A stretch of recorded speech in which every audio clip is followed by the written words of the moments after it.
costly mistakes at the end, and they were not able to walk away with that victory. They do have a shot at Washington later in the season, but now they've got to hope that someone's going to knock off the Giants later on. Part of the problem today for Tom Landry is swallowing last week's loss. He said yesterday, I'd trade 300 wins for the one last week that got away against the Giants. Landry and the Cowboys ready to meet Flores and the Raiders.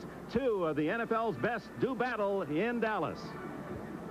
Mistake. Mark Wilson, speaking of mistakes, guilty of 5 of them last week that cost the Raiders in their loss at home against the Broncos. He has the fine blocking fullback Frank Hawkins and the MVP of 1985 in this league, Marcus Allen, behind him. Rod Barksdale, as is the custom of the Raiders, the speedster, will start the game but will be played sparingly. Dokie Williams, the other wide receiver. Todd Christensen, second in the league in catches to Al Toon. Davis, Hanna, Mosbar, Marvin, and Lawrence, the offensive line. First down, Raiders at their own 14. And they start with a mistake by the left tackle, Bruce Davis. Davis moving before the snap. An anxiety attack. Full start, number 79. Already some nerves on the part, and there's Bruce Davis jumping off too early in his eagerness to get out and get a hold of Jim Jeffcoat. You've seen it already, what can happen to a team when they are a little too tight. Unusual for the Raiders. Unusual for them to have that kind of anxiety, but they know how crucial this game is, and I'm sure they're reacting to that. So Wilson now in the hole deep in his own end. Hawkins to the 11-yard line, short yardage. When you looked at this game at the start of this season, it jumped out at you, November, the Raiders at Dallas. And while they're not leading their divisions, the game does feature 2 of the best teams with the best stars in the league. And there are some of them for the Dallas Cowboys. Jones, Dutton, Randy White, and Jeffcoat on the front line. Hegman, Lockhart, and Rohr, the backers. And the deep 4 for Dallas, Everson, Walls, Ron Fellows, Bill Bates, Michael Downs, the best in the NFL against the pass thus far. Napoleon McCallum is in the backfield, and Wilson's first throw flops out of bounds to the right as Wilson is nailed as he delivers the ball by Mike Hegman and Jim Jeffcoat. The heat was on coming from that right side. Jeffcoat, one of the leaders in the NFL in sacks, goes right over the top of Bruce Davis. He's got all kinds of company, and Mark Wilson just threw that ball away, and wisely so, or he would have gone to the ground. So from the 11-yard line, Wilson in a pass situation, and this is where the Cowboys love to get their opponents, and they'll bring safeties or corners or backers and put the pressure on the quarterback. Barksdale to the right. They split Christensen way out to the left. Down goes Wilson. Randy White with a sack. And Henry Lawrence may have been hurt on that play. Randy White just blitzed around Charlie Hanna, number 73. Just left him on the ground. 8 consecutive years, 54. Randy White, All-Pro. A chance to watch Randy White, right? Watch him as he just blitzes to the outside. Just a hard move as he head slapped Charlie Hanna, and then just whips to the outside to crunch Mark Wilson. Ray Guy has his heels on the back line of the end zone as he delivers the punt end over end. Gordon Banks at the 44 of the Raiders. 40, 35, and Banks finally down at the 25.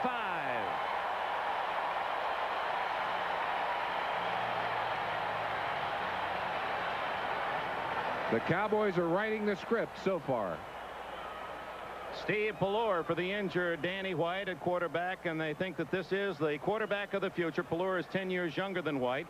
The ex-Washington star is 24. Dorsett will start with Timmy Newsome. Tony Hill moving into the #1 spot in almost all the Cowboy catching categories with Mel Renfro and Doug Cosby. Tunay, Titans are Rafferty, Kerr, and Cooper, the offensive line, and they begin at the Raider 25.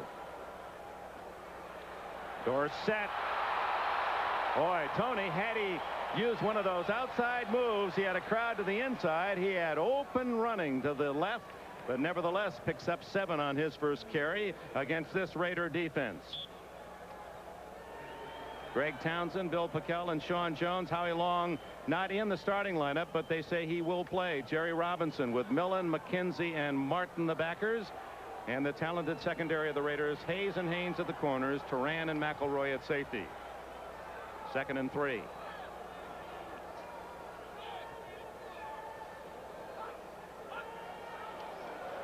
Pelor's first pass is complete to Renfro, and Renfro has a 1st and goal at the 8-yard line.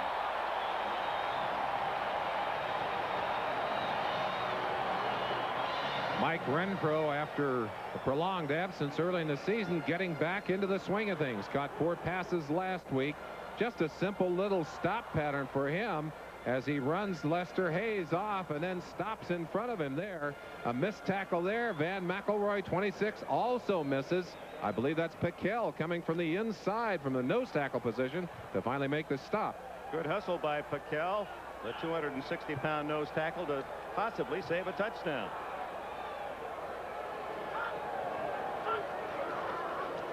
Tony Dorsett.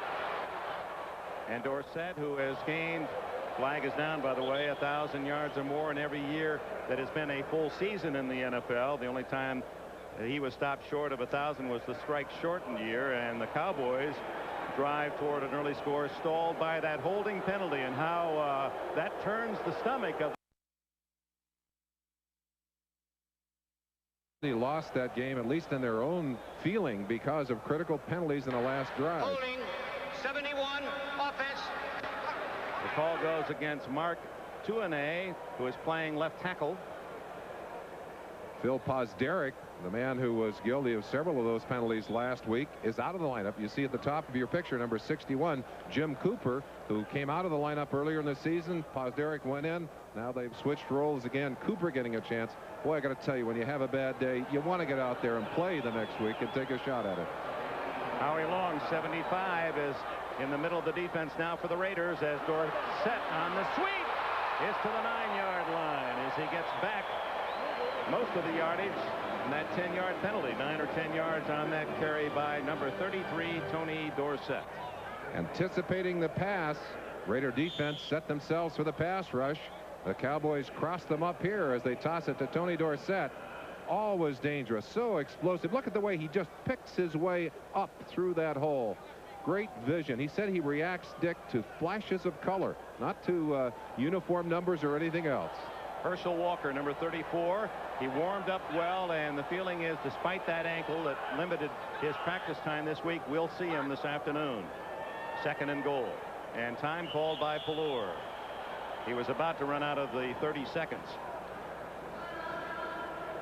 So with the Dallas Cowboys knocking at the door early in this fourth quarter, we have a timeout here in Irving. It's gone. The Cowboys holding the Raiders on their first possession and returning the punt into the 25-yard line. Have 1st and goal, the 10-yard penalty, and it's 2nd and goal at the 9-yard line after a 9-yard carry by Tony Dorsett as Tom Landry with that familiar strategy sheet in front of him, and it's getting bigger and bigger with Paul Hackett as offensive Certainly coordinator. Of course, that's Danny White there, cast and all, signaling the plays in from the sideline for the Cowboys. Renfro right, Tony Hill split left.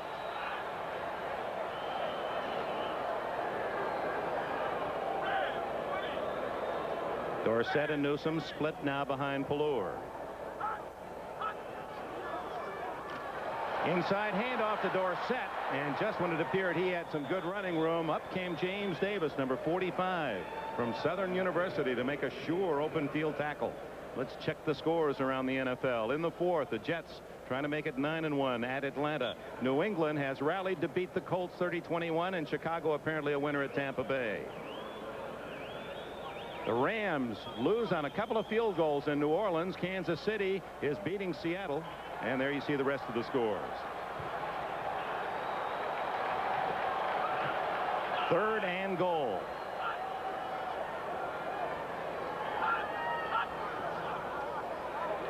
Pelor to Renfro, but he's out of bounds at the 2-yard line. Short of the goal line as Mike Haynes saved a touchdown, and that apparently will force Tom Landry's hand. In comes the field goal unit and Raphael Septien. Septien, who was nearly perfect, 10 of 11 until last week when he missed all 3. Mike Renfro in motion here. fakes up into the line and then gets to the outside. That ball way out in front of him. He had to gather himself. I think if that ball had been thrown a little to his shoulder, he might have been able to turn upfield and get his momentum into the end zone. But just no way that he could catch that football and control it and turn upfield. You saw the kicking guru here in Dallas, Booten Ben Agajanian, with a watch in hand, a mentor of Septien, who tries this extra point field goal. And he's got it right down the middle, and the Cowboys are on the board. There's Boomen Ben. Septien calls him Uncle Ben, and Uncle Ben shook his head a little bit on that one. That ball was on the ground. Pallur did a great job of picking it up and holding it. 20 yards on the field goal. 3-0 Cowboys. Raiders think they're the toughest team in the NFL, but they're not. They do have the ugliest uniforms in the league. A little baiting going on, I think, from Jeff Rohr. Yeah, Jeff Rohr. I'll tell you, if you're a Raider fan, you love the color of that silver and black. They like the skull and crossbones and the black. It's part of the image. Bolton Walker had trouble on the first one, handles this one cleanly. The former Dolphin is at the 20. And he skips out to the 29-yard line. A little better position for Mark Wilson than the last, a 26-yard return. Manny Hendricks, the former basketball player at Utah. You went to school with Cornell Green at Utah State, and he was the famed basketball star with the Aggies that became an all-pro defensive back with Dallas. We tried to talk him into playing football his senior year. He was such a great basketball player, such a great athlete. Well, they proved that. An all-pro safety here for the Cowboys for many years. And now the experiment involves Manny Hendricks from the University of Utah, where he was an all-WAC guard in basketball. Hawkins hit by Lockhart at the 32-yard line. We still have not seen Marcus Allen, except for that first series, just briefly. Napoleon McCallum again in to start this second series. So yet to see the two stars, Marcus Allen for the Raiders and Herschel Walker, yet to get a call for the Cowboys. Napoleon McCallum comes out as a wing right. Only Hawkins in the backfield. 2nd down and 7.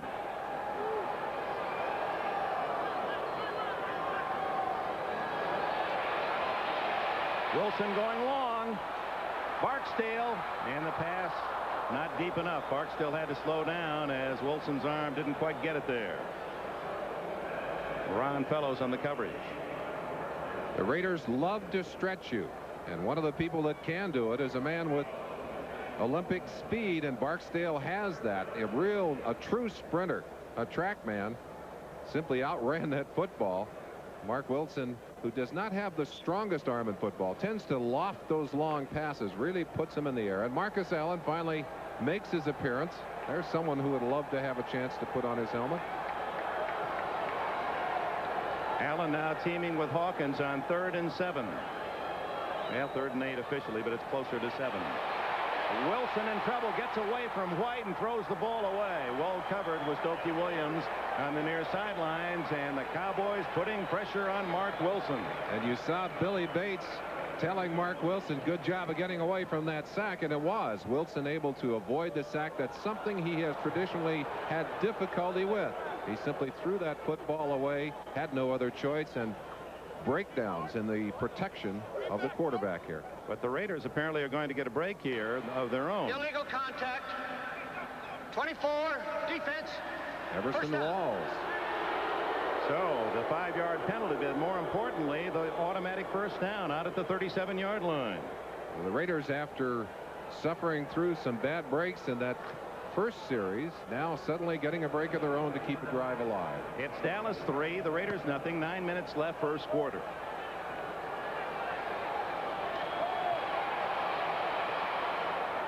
Todd Christensen can't quite lean back far enough to grab that one. Christensen, who has 18 catches in the last 2 games, and on the year with 57, one behind the Jets' Al Toon for the NFL lead starting today's play. Dick, he was the second choice of these Dallas Cowboys back in 1978, led them in the preseason as a running back. Now, he wanted to be a running back. They said, we want you to play tight end. He didn't want to play tight end. Landry finally kept him on injured reserve that year, but cut him the next year. Went to the Giants for a game, and then the Raiders finally got him, and he was willing then to make the transition. He's been a great one.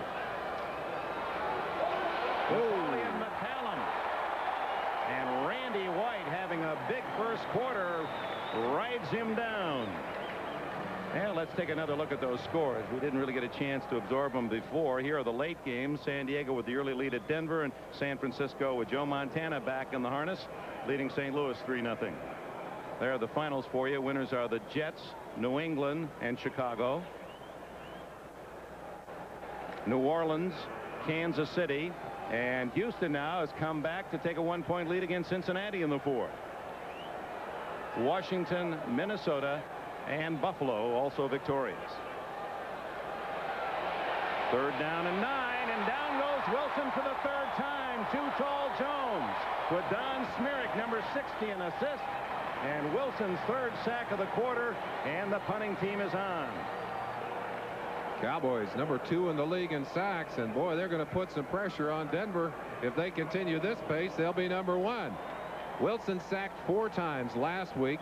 That was a critical part of having their problems against the Broncos, and so far in this game they simply have not been able to protect their quarterback. Denver with 38 sacks leads the NFL. Dallas is second. The Raiders have allowed 33 sacks coming in, now 36. That's a third highest. Beautiful spiral by Guy. That's the Ray Guy punter of old. Gordon Banks back at his 15, and no place to hide as he swarmed over at the 19. Reggie McKenzie, one of the first downfield. 53 yards for Guy. 3-yard return. When you see that many Raiders down there, you know that ball was in the air a long time. Timeout. 7 minutes 54 left in the quarter. 3-0 Dallas. Did I see you cutting up an old inner tube last night? No, you didn't. What you see me holding is actually something that George Anderson, the trainer, is using on the back of Howie Long's leg to help his hamstring. And what it does, they cinch it up and it returns that leg to this position, so you take some of the pressure off the hamstring. But it is a piece of pure rubber. A little creativity used, just a piece of old inner tube to keep Howie Long's hamstring together. This is Dorsett. His knees are the problem, but he doesn't show any difficulty there. As a typical Dorsett weave for about 10 yards. And a reminder, our viewers will be selecting the Budweiser Most Valuable Player in today's game. Of course, that announcement at the conclusion of today's contest. Dick, we said in our opening that when you have a young quarterback in the game, and Landry is very high on Steve Pallor, but what you'd like to do is take as much pressure off of him as you can. You can do that with your running game. If Dorsett and Walker can be effective in running the football today, that means that Pallor can run the play action passes. He can choose when they're going to throw the football. Of course, Hackett upstairs and Landry will do a good job of selecting plays that will keep him out of that pressurized situation if possible. 10 yards for Dorsett and a first down. Dorsett out to the 37-yard line. A flag is down where you would suspect a foul against the Cowboys. Reggie McKenzie from Tennessee made the tackle. I think Timmy Newsom did a good job of tackling Rod Martin, number 53, on that play. Wouldn't it be nice if we could run this well on good legs? Well, mine aren't so good. But look at Dorsett. That little dip inside and then accelerating to the outside. Number 30, offense. You actually hear the call there, number 30 offense, Timmy Newsom. You'll see it. He is the lead blocker in this situation, and a fine blocker. Left-hand side of your screen. Watch him going at number 53, Rod Martin. Keep it going, guys. You see him right there just turning and tackling Martin, and that's what the flag was thrown for. Dorsett now 4 carries for 30 yards. He has a chance to pass O.J. Simpson, number 5 all time, if he has a decent afternoon. Pallor. No one there, but this is one of his talents, able to scramble, and he's across the 25. And of course, the ability to get himself out of trouble and to pick up positive yards reminds the good Dallas fans of a man named Staubach. Yeah, gives me some funny feelings too. I'd had a chance to play against Staubach many times, and of course he would do that to you. You think you have him, and the next minute he's heading upfield. There's Herschel Walker into the ball game, and when he goes into the game, they want him. He's the only man in the NFL with more than 500 yards rushing and receiving. He's the number 4 receiver in the league with 49 catches, despite the fact he's not been playing full time. There's your dream Heisman backfield, Dorsett and Walker behind Pallor. Wide open Cosby, and he has a first down at the 41. It's interesting. 2 All-Pro or Pro Bowl tight ends. Cosby, who has 18 catches all year. Christensen, who has 18 catches in the last 2 games. Of course, Cosby's effectiveness taken away by Walker's skills. Certainly so. And in this situation, they're using Walker and Dorsett as screen men, as decoys. Cosby, the #1 receiver all the way. And that's what an offense like this can do to you. They force you to do things you don't want to do on defense. That means receivers are open, and the quarterback in that case hit the open man. Walker moves out into the flat. Actually, Newsome back in the game. Walker just in for that play. And knifing through was Jerry Robinson, number 57, to drop Dorsett for a sizable loss of 7.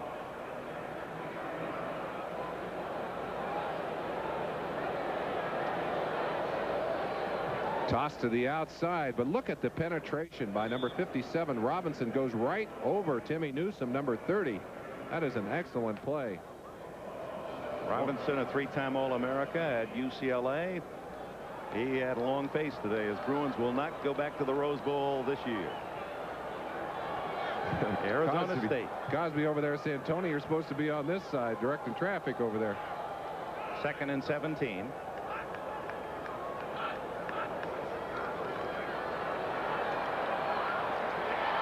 Tony Hill out to the 43-yard line. That'll be about 7 yards shy of a first down. I want to finish that thought. Congratulations to all the fans down in Tempe, Arizona. The Sun Devils are in the Rose Bowl. There's a lot of confusion elsewhere, but one school can celebrate early. We know that it'll be Arizona State against the Big Ten champion in the Rose Bowl here on NBC January 1. How sweet it must be.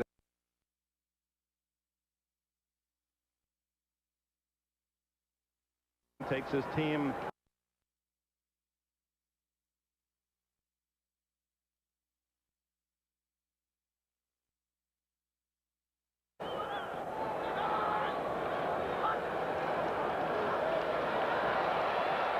This is what he does very well, and has the first down to the 41 of the Raiders. Ooh, did he take a lick there, and a foul on Turan. Actually, Pelor was reaching back as if he thought he had fumbled, and Turan was not trying to hurt Pelor. He was going after the ball that he thought might be free, but the whistle had blown, and therefore Turan picks up an extra 15. Let's go back and take a look at the plays. We can see the pressure. Here we go. Now this is Greg Townsend, a lineman in a linebacking position. He's coming. They're coming from the inside. Now watch Pelor as he drops back, sees the pressure, and just breaks out of there quickly on his own. The blitz is on. Pelor knows he's not going to have time. He sees the opening and gets away. Now at the end of this play, the ball breaks loose. Pelor thought he had fumbled that football. He is scrambling for it, and Turan dove for the football, but they ticketed him anyway. Because the whistle had sounded, and the players expected to react to the whistle, although Turan, understandably, was reacting to what he thought might be a free ball. I don't think that was I don't think it was an intentional hit. I agree. 27-yard line, a first down for the Cowboys. They lead 3-0, just under 4 minutes remaining in the opening quarter. Dorsett to the 24, a gain of 3. Howie Long there with the tackle. They're testing Howie. They want to see how strong that hamstring is. They went right at him on that play. Got him off the line a little bit, but he was in on that tackle. Howie says his real dream in sports is to be a power forward with the Boston Celtics. He can be a power something anywhere he wants to play. Well, and Howie Long and Randy White, perhaps the 2 premier linemen in the last decade in the NFL defensively. Oh, we've got Dorsett and Walker and Marcus Allen and Long and White and the 2 Pro Bowl tight ends, and on it goes. Plenty of headliners in this one, and Pelor cannot beat the 30-second count, and it may be, for Landry's choice, better to take the 5 yards than waste another timeout. That was an uncharacteristic response from Pelor, too. He is known to be a cool customer out there, and you saw him jumping in the air in frustration on that play.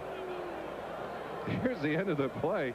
There he is trying to get the timeout. He missed it. And watch him. He's absolutely doing cartwheels out there. NFL Films will tuck that one away. 5-yard penalty makes it 2nd down and about 11 and a half. Howie Long to the sideline to get a drink of water. When you're hurt, something else that happens, and there are a lot of players playing injured today, there's some anxiety involved there. Very often that will rob you of your energy, and sometimes it's that becomes more of a problem than the actual injury itself. Temperature today, beautiful day in Texas, in the mid-60s. Walker. And Herschel is to the 26-yard line. We're talking with Tony Dorsett yesterday at practice for Dallas, and I asked him about Walker. I said, how are things going with you and Herschel? And he said, you know, when he first arrived at the ball club, I said, can this guy, Walker, really be for real? He said, he just seems to be the nicest guy, the most personable, all that talent and everything else. And he says, you know something, Dick? Herschel Walker is a genuine cat. Well, he is that. I have fond memories of a Waller Camp dinner where he just put his arm around my 10-year-old son at that time, and we gave him some thoughts and some memories that he still carries happily. Nice to know that great players can be great guys. On 3rd down and 9. Ooh, Dorsett, and no flag. Ball tipped away. I think Piquel got his hand on that football. Looked like it glanced a little bit. And Septien will come on to try the field goal. He made the little chip shot from 20 for the game's only score, and now with 1:58 left in the opening period, Dallas will try to extend it to 6-0. It'll be 43 or 44 yards depending on the spot. Used to be you could just take the 10 for the distance in the end zone and then add 7 to figure it out, but now almost every team uses an 8-yard distance behind the center. And this one will be 44 yards. A reaction to more height on that defensive line primarily. Pallor to hold.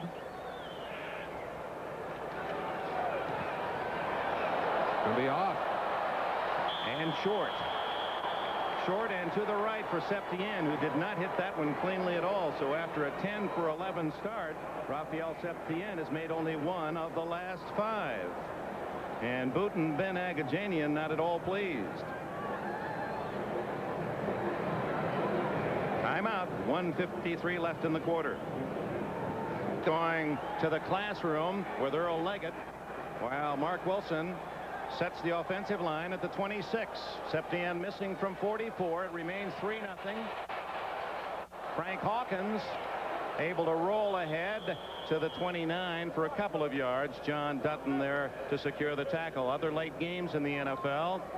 Denver has kicked a field goal to tie San Diego at 3. No score Giants at Philadelphia. Fans here in Texas watching that one closely. And Joe Montana, returning from back surgery, has thrown a 45-yard touchdown pass to Jerry Rice, and the 49ers lead St. Louis 10-0.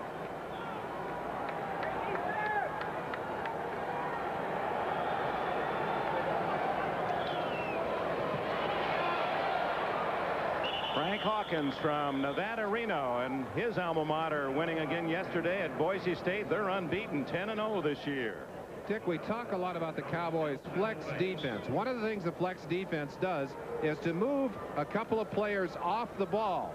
And it's one of the reasons that they have trouble rushing the passer on running downs. Those players a yard back, they're a full step away from getting into the pass rush. It's basically a run-oriented, gap-control defense, and you can see how tough it is to run against. But it does create problems if you pass on 1st and 2nd down.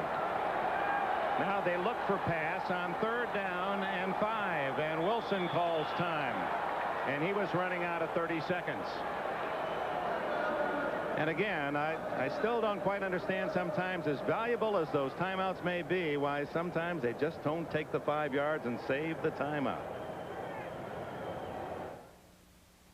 A free agent, a long shot. Some thought I didn't have the talents, but in the NFL, I got my chance.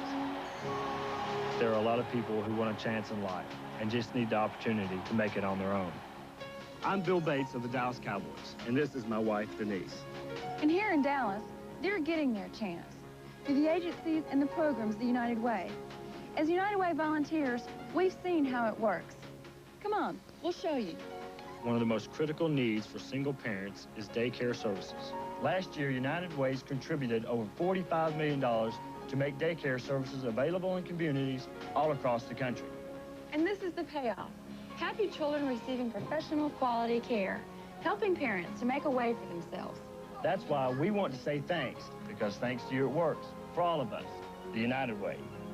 This message furnished by the National Football. You refer to it as a must-win or you can't lose game. So it is for these two teams fighting for a playoff spot. And Dallas Cowboys with the early edge 3-0 on a short field goal by Septien of 20. He missed from 44. And now a third down, about 4, as Lester Hayes, the rating cornerback of the Raiders. He's busy talking. What a character. Maybe the most quotable athlete in the NFL. Both wide receivers to the right. Dokie Williams in motion. Smirek was offside for Dallas. Wilson goes through with a pass, and Williams has a first down as he goes out of bounds at the 47-yard line. 15 yards on the pass, and they undoubtedly will decline the penalty. Anticipating the pass, you see all the linemen snugged up on the line in what the Cowboys call their 4-0 defense. Turn it loose. There you see them jumping off. Now Wilson wisely goes ahead with the play. It's a free play for him. So they have the choice of taking the penalty or whatever gain they get. In this case, they'll certainly take the gain. It's a big one. There's Ernie Stotner giving his signals from the sideline. He liked what he saw earlier in the game. Has to be a little frustrated at what's happening right now out there. That was the second completion for Wilson.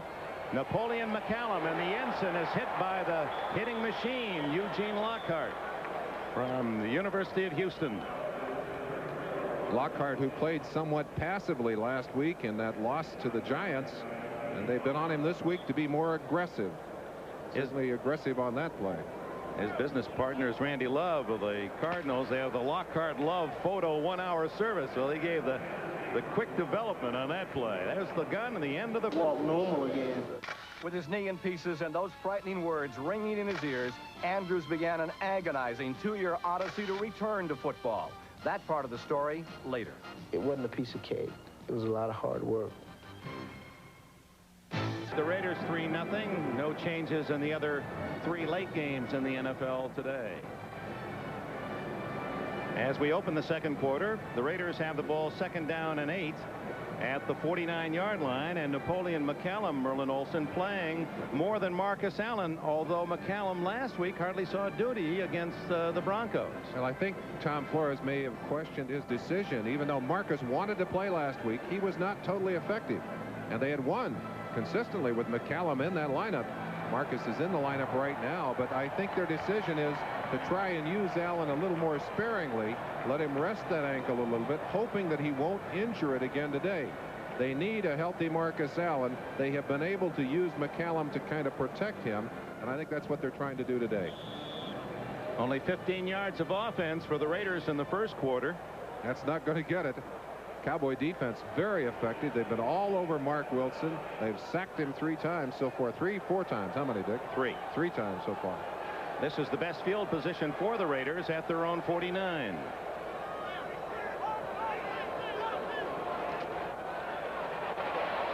Wilson, good protection, and it's going to be intercepted by Everson Walls at the 38 to 40.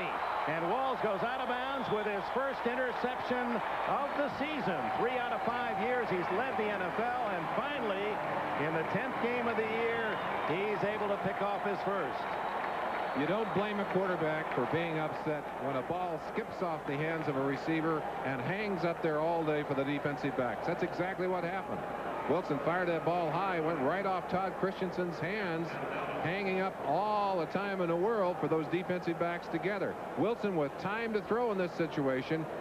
The Cowboys read blitz. They actually read screen. Excuse me. But there was I think that ball was touched by a Cowboy before it got to Christensen. So let's not put the onus on him.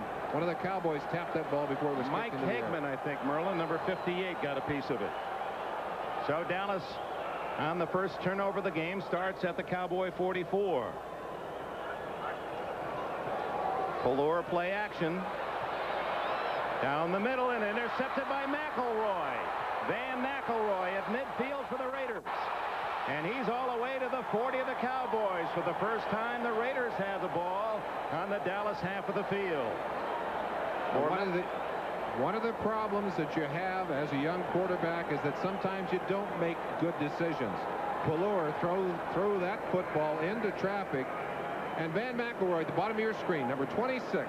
He's the center fielder. He reads the quarterback's eyes. Pallure with his man all the way. McElroy got the good jump and was waiting for that football. Makes a good return on it as well. So the 4th of the year for McElroy, who's a consistent Pro Bowler out of Baylor. Well, McElroy, I'm sure, rejoicing. Pallure a little sad on his sideline. And Landry said the thing we'll miss most with Danny White out of the lineup is his experience. Wilson complete to Dokie Williams inside the Dallas 30. For Pallure, that ends a string of passes without being intercepted. He had gone 76 in a row before getting picked off by McElroy. Back-to-back turnovers. How many times do you see that? A big break for one team, and then it goes right back in the other direction. First down, Raiders, trailing 3-0 early in the second quarter, and McCallum into a sea of Cowboy tacklers. Too tall, one of the early men there. I talked to McCallum, and I asked him how his career was going in the Navy, and he said, you know, the guys on the ship crew are giving me quite a time. He said they want to see me score. He said they really feel they have a stake in my career, giving him some heat about getting some points on the board for the Raiders. He has just one rushing touchdown this year. Comes in with 359 yards rushing. Marcus with 424. Changing the play is Wilson. Jeffcoat makes the tackle as Wilson could not pull away from the big defensive end from Arizona State, Jim Jeffcoat. Cowboys suckered Mark Wilson on that play. They came up.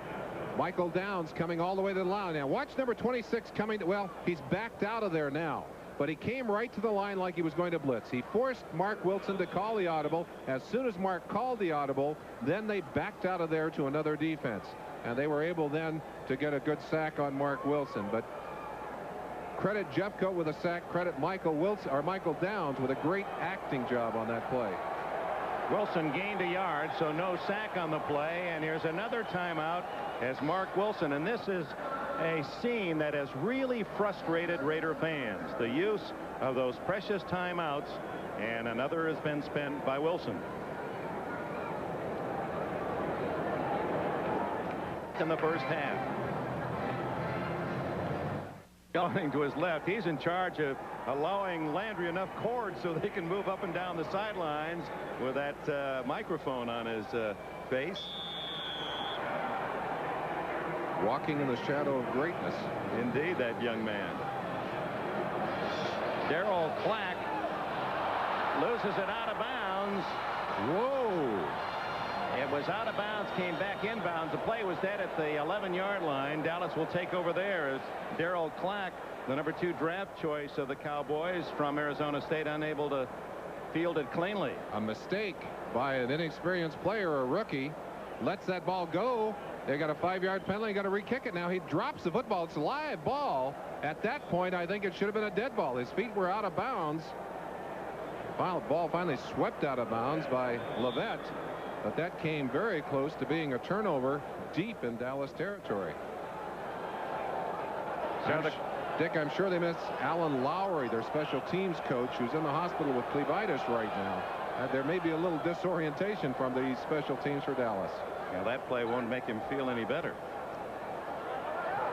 Pallure to Renfro. Lester Hayes fell down, and Renfro has a first down at the 22. 14 yards for the veteran from TCU. San Diego, in a battle of field goals at Mile High Stadium, takes the lead in the second quarter over the first-place Broncos. The Giants have scored at Philadelphia, and San Francisco leading St. Louis 10-3. A final, Houston, once leading 26-0 and then gave up the lead, finally manages a 32-28 victory over Cincinnati. And that's good news for Cleveland. The Browns play Miami tomorrow night at home.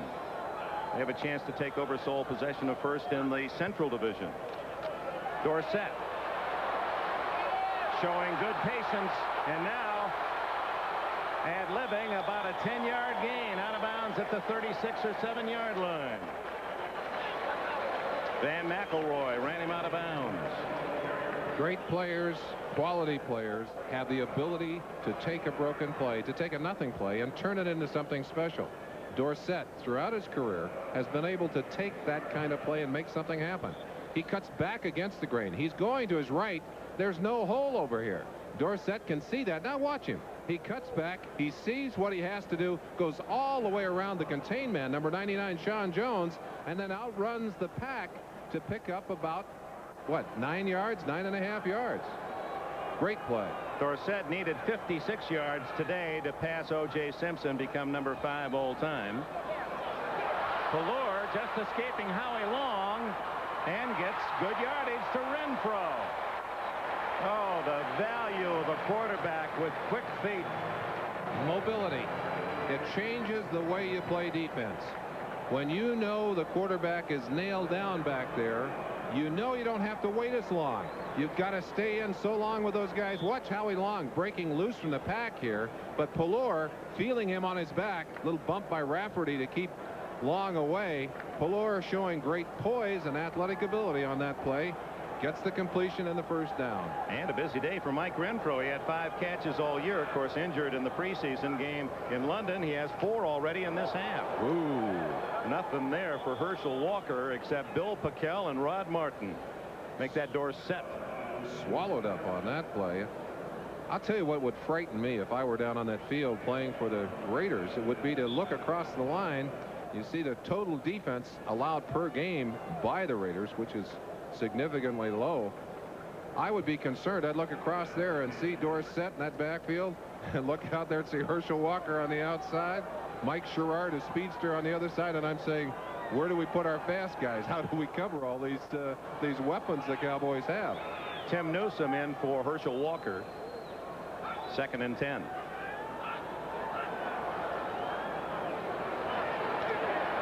Wide open is Dorsett. 40. 30. McElroy gets him out of bounds at the 26-yard line. Dorsett running over. You've got to be tough to be a cameraman on the sideline here. That may be the best hit of the day, Dick. Watch the young man in the blue and yellow striped rugby shirt. And this is what Paul Hackett does so well, to design plays where you simply can't get people in position to cover. Dorsett cutting back against the grain. Watch the end of the play. You think that camera may be broken? Oh, boy. You saw the eyepiece and the viewfinder jumping straight in the air at the end of that. You've often used the expression, they're going to come right into the camera on this one. Yes, they did on that one. First down, Cowboys. It's tied at 3 with 11 minutes remaining in the first half. 26-yard line of the Raiders. Dorsett to the 11-yard line. It's like the Dorsett-McElroy show. Dorsett carries, Van McElroy makes the tackle. You see that smile. He should smile. He's had a great first half. Fine block by number 30, Tony Newsome, on this play, leading up inside. Gets the block there by the center, Rafferty, or excuse me, that's Crawford Kerr, 68. Good block by Newsome, and then just explodes. Dorsett angry last week that he didn't get more opportunities to play in the game against the Giants. He's getting his chances here today. 51 yards for Dorsett, 5 away from O.J. Simpson's 11,236. Pallure doesn't get away this time. Bill Packel doing an outstanding job, and Sean Jones to finish him off. The first Raider sack, and their 32nd of the season. That's the play action I talked about earlier. When you're having that kind of success with the running game, you've got to respect the run fake. You hand that football or put it into the stomach of Dorsett, that whole front 7 have to react to that. And then the quarterback can drop back and take a little extra time. Unfortunately, didn't have enough time to find the open man as the Raider defense responded quickly, adjusted to the pass rush, and were able to sack Pallure. 8-yard loss, 2nd down, 18 from the 19.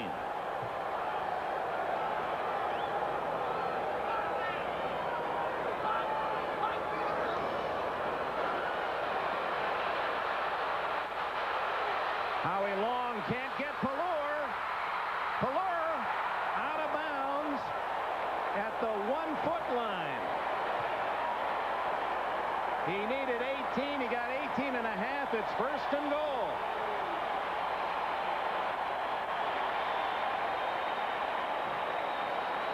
Jerry Robinson saved the touchdown, but what a play by Pallor. This is the Raiders did show their own version of the 46 defense, but watch how long. He'll come from the inside here and chase Pallor as he's going to go all the way to the outside as we turn him loose here. How he gets outside. They get good pressure here, but Pallor just breaks it away and takes himself down that sideline. Came within a fraction of getting into the end zone. Look at him stretch with that ball. Boy, I tell you, for a young man, he knows where that goal line is. KCRA-TV, Sacramento. Against the Raiders, declined, of course, by Dallas. 1st and goal from a foot away.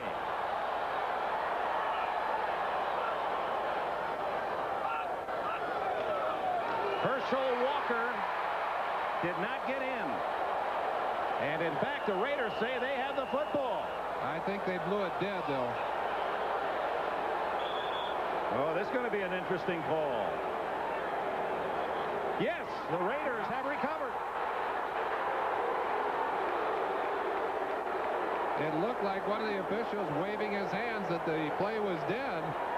Maybe we can go back and take a peek at it as you see the rather long faces on the Cowboys sideline and some rather happy Raiders. Matt Millen, 55, Spike coming off the field. Look inside now. A tremendous surge defensively. They met Walker at the top of the stack.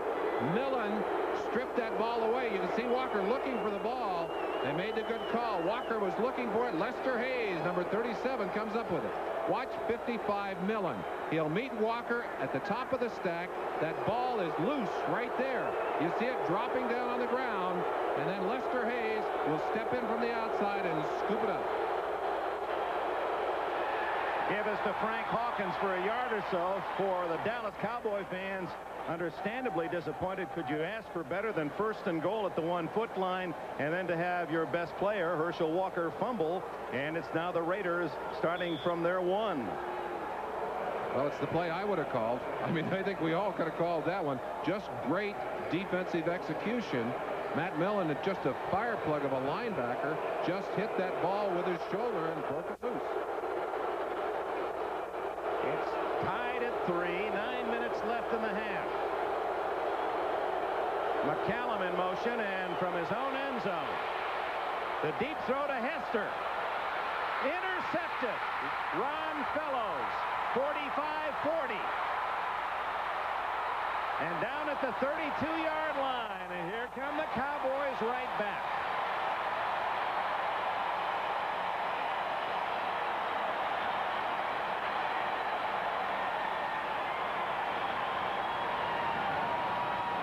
The Cowboys far behind their interception totals of last year. The one thing they have done a good job with this year is restricting the big play. Fellows gets the good jump with Hester there. But watch this ball. If that ball is about 6 inches further, it's a touchdown. As it is, it's cradled safely in the arms of number 27, who didn't do a bad job of running it back. I know it's been popular to criticize Mark Wilson in Los Angeles, but indeed today he's had Hester open for 2 touchdowns and just didn't get the ball there. Dorsett, he knows the way and picks up a good gain on 1st down to the 23, close to a 1st down, and that will move him by O.J. Simpson on the all-time NFL rushing list. Tony Dorsett is now number 5 all-time, and they'll announce that on the message board. Standing ovation, one of the great stars of this league, Tony Dorsett.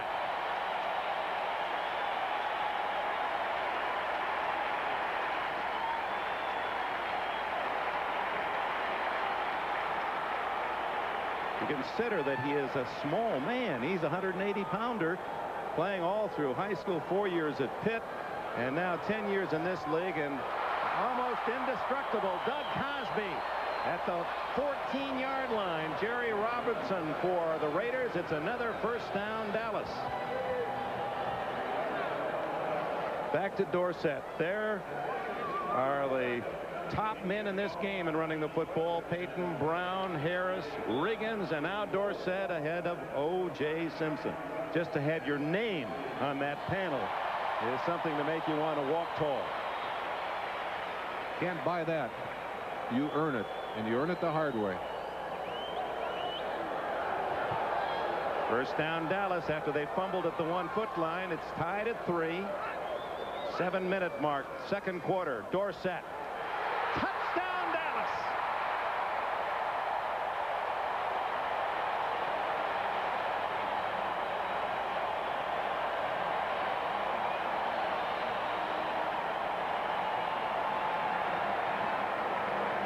Touchdown Tony Dorsett, capping a brilliant first half. 73 yards in this half, and Dallas has the lead. Well, the Cowboys got to the 1, turned it over. They took the football right back, and this time they get the TD. The Raiders, 4th best team in the league against the run, but Dorsett didn't worry about the stats. He just stuck it in the end zone. Septien out of Pelur's hold. Ball doesn't even get away from center. That'll be interesting to look at. Remember yesterday in the college game, UCLA, one of those defensive linemen tipped the ball against Stanford. Wonder what happened here to Rafferty. Sometimes a defensive lineman will hit that center before the ball moves. Perhaps that is what happened here. Offside Raiders. It may well be what happened. Rafferty just would refuse then to snap the ball, and it was just forced behind the line. Here it is, a chance to look at it. Watch the middle of the Raider line. There's the movement right on Rafferty. You see him hit. He just left the ball there. You can't snap the ball when you're on your back. I think that's Matt Millen, 55. Yes, it is. That's Millen that was just burrowing in underneath there.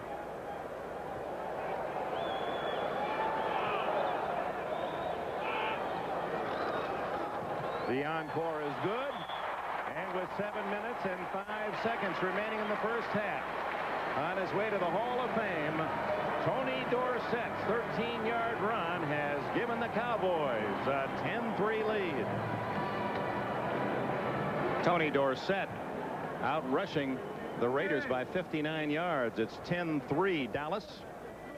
32 yards in 3 plays for the Cowboys after the interception of Ron Fellows, and there again a matter of perhaps just a foot between a Dallas interception that led to a touchdown and a long 90-yard plus touchdown pass from Wilson to Hester. The ball just not thrown long enough. Septien to kick it off. Stephon Adams 44, Fulton Walker 41 at the other end. Adams driven into the end zone, and they'll take the 20. Let's go back to the touchdown by Tony Dorsett. We mentioned injured players. We'll be looking at Howie Long. Now watch Howie. His job on this, himself in position to make the play, and Dorsett breaks into the end zone. You're talking about Dorsett and how he runs in the open field. He says, I look at films and I surprise myself. I don't know how I do it. Napoleon McCallum for 5 to the 25 as we look ahead to next week. It's our doubleheader week here on NBC, beginning with NFL 86 at 12:30 Eastern Time, 9:30 in the West. And our early games read like this. Seattle at Cincinnati for that one. Raiders are home against the Browns. Wilson reluctantly kept the ball and happily picks up about 12, 13 yards. Make it 14. Late game, San Diego and a couple of Rolf Benirschke field goals leading at Denver. The Giants have scored at Philadelphia 7-0. And Joe Montana has hit Jerry Rice again with a 41-yard pass, and it's the 49ers leading 20-3. San Francisco, with the Rams losing, could move within a half game of the lead in the West. Well, and the doubters who wondered about Montana's recovery have got to be shaking their heads right now. Well, that's a great comment for any athlete. Wants to play, and Montana fits that bill. Wilson chased by Jones. Fumble. And Jim Jeffcoat has it at the 28-yard line for Dallas. And one wonders how long Tom Flores will stay with Mark Wilson. You can't blame Mark for this one. He's frustrated. He'll blame himself. I don't think he sensed that Too Tall Jones, number 72, was right behind him. And when you don't feel that defensive man and suddenly he's whacking at that ball, Awfully hard to control it. Jeffcoat controlling that ball, and if he could have stayed on his feet, might have had a touchdown. Here it is from behind, right side of your screen. Number 72 will come all the way around. I don't think Mark knows he's there. Watch him as he sweeps in and knocks that ball loose. There's Jeffcoat scooping it up on the hop, but he couldn't keep his feet. Dallas leading 10-3, 6:07 left in the half. They converted the interception. Now they get the fumble recovery inside the Raider 30. Dorsett, a dance to the 25. Stacy Toran coming up to help from his safety spot, number 30. Now Mark Wilson with a fumble. He's had a couple of possible touchdowns in his grasp, but not quite able to hit his man, and he's been intercepted twice. One not his fault, off the fingertips of Christensen.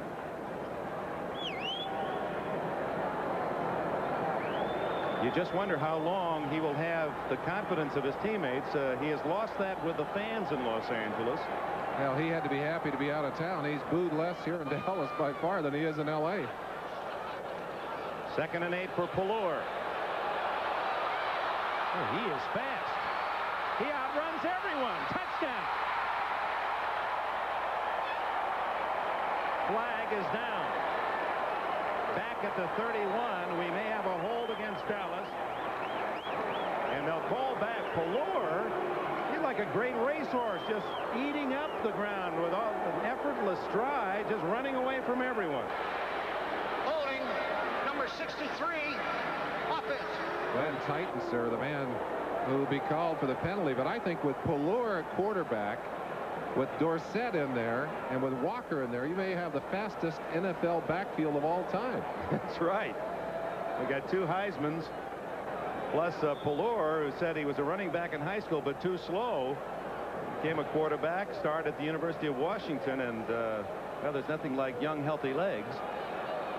But he was running away from some pretty good linebackers. Rod Martin, one of them. That would have been a 25-yard run. Howie Long can't get Pallor. A screen to Dorsett. Flags down again as Dorsett goes out of bounds back at the 24-yard line. Little screenplay. Apparently one of the guards downfield a little early. The 2 guards, Titans, and Crawford, were both out there, and apparently one of them beyond the line of scrimmage before the ball was thrown. Pat Haggerty. And now to a man downfield, number 68, offense. Crawford Kerr, right guard. The thing that happened there is that the tempo of the play was destroyed when Howie Long got in there. Now that he gets in there quick enough that he forces the play to go a little longer. Pallor wanted to throw it early. The play is a little late, and Crawford Kerr, who has run that play many times in practice, ran it with the same timing that you run it in practice. And because it was a delayed pass, it was just too late as he was already upfield. Yeah, the replay indicated that he was about 5 yards downfield. So back to the 45, the Cowboys. They had a touchdown and a 2-touchdown lead on the Pallor scramble. Instead of the 7, now they look at 2nd and very long. Fumble, Dorsett. And he just does sweep it away from number 30, Stacy Toran. Sean Jones there to secure him. That's one of the traumas of changing quarterbacks. They each have their own timing and their own way of handing that ball off, and that ball was just not handed off cleanly to Dorsett. Phil Pozderac, who got a lot of ugly mail here in Dallas this week. He was the man guilty of a couple of holds and, of course, a critical penalty on the final drive by the Cowboys against the Giants, although the films vindicate Mr. Pozderac. Hard to sell that to all those people who've written those letters. The other thing that's hard for him is being on the sideline. It's a 7-day life cycle. If you can get back in there and atone for that, he's not having that chance. He's out of the lineup today. Yeah, like being punished standing in the corner. Oh, boy. Pallor to Hill, almost intercepted by Lester Hayes. Lester loves to fish. His off day, you can find him with the equipment in hand, and he almost took his 38th career interception. I asked him if he liked this artificial turf. He said, I hate it. He said when those 4-4 guys come around, they're 4-4 on this turf. He said if I can get them on the grass field in L.A. with the smog monster on their back, they run about a 4-6. The first punt for Mike Saxon was averaging 41.4 on the year and is very good at what he's trying to do right now, get it inside the 20. Colton Walker is deep. That's a poocher. To the 12. And out of bounds at the 14. So Saxon does his job well. A reminder, this telecast is presented by the authority of the National Football League, intended for the private use of our audience. Any rebroadcast or other use of this telecast without the express written consent of the Dallas Cowboys and the National Football League is prohibited. 4 minutes, 7 seconds left in the opening half here at Texas Stadium. The Cowboys lead the Raiders 10-3. Dick, in a game that really has featured almost total domination by the Cowboys, except for a couple of opportunities by the Raiders, to only be leading by 7 points, I think is a problem for them at this point. Napoleon McCallum, a flag down as McCallum is pinned hard. Well, we'll look back on that Steve Pelura scramble of 5 yards for a touchdown that was nullified by penalty and see how important that will be. I think we've got a holding penalty on Henry Lawrence on that play on the run. That's something you see more and more of these days. Players trying to control with those hands, and they're allowed to use those hands to push in the running game. But is that because there's so much freedom in use of the hands in pass protection, they don't accommodate themselves well to the running game? They still feel they have that freedom, and that seems to me there are as many fouls called on the running hold than on the pass hold. Well, he called number 73, so we better apologize to the killer on that play. Charlie Hanna is the one they ticketed. Looked like the ball or the flag thrown directly at Henry Lawrence. Wilson hands off to Frank Hawkins for short yardage. Let me answer your question. When they legalize the use of the hands to push in the running game, that part is fine. But what happens is after you push the guy, if he's still getting away, you tend to grab him and to hang on. That's illegal. And that's how those calls are getting to be made now. Now they're allowing an awful lot of holding on the running game. But when it is out in the open and so obvious, and it's a man who would have made the tackle, they've got to throw the tackle. They've got to go throw that flag. From the 12, 2nd and 13. Is that a catch or not? If it's a catch, then the Dallas Cowboys have the football. Lockhart. And now on a late signal, they say no catch. It was not a reception. I had a feeling that that was an instant replay hesitation, that everyone looked at each other. Uh-oh, this is a tough one. We know who's going to call it. Randy White, the man putting the pressure on as he breaks off Don Mosbar on the center. Tremendous heat on him there. That ball right into the hands momentarily, and then, no, there's no question, the ball is out of there. He really didn't ever have control of it. Good call. But apparently, the officials on the field have been buzzed, and they are reviewing the instant replay. Well, that'll be a quick review on that one. Nick Skorich, a former coach, a longtime member of the National Football League, the man in the middle, studying the replay.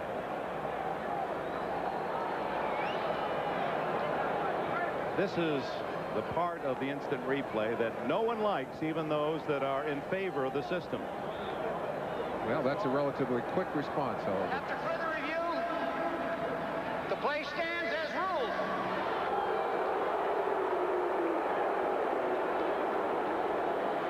There you see the ball breaking loose right over the shoulder and dropping to the ground. McCallum with barely a hand on that football before it came loose. Third down, a long 12, now 13. Safety valve to Hawkins. Everson Walls cuts him down at the 20. And the Raiders will have to punt the ball. Good aggressive move by Everson Walls. If Hawkins could have avoided that tackle, and it really was a rolling shoulder tackle, he might have been able to launch himself far enough to pick up that first down.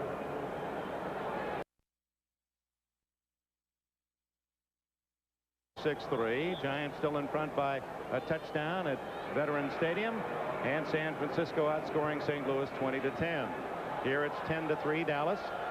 Ray Guy with a beautiful kick his last time. Gordon Banks at the other end.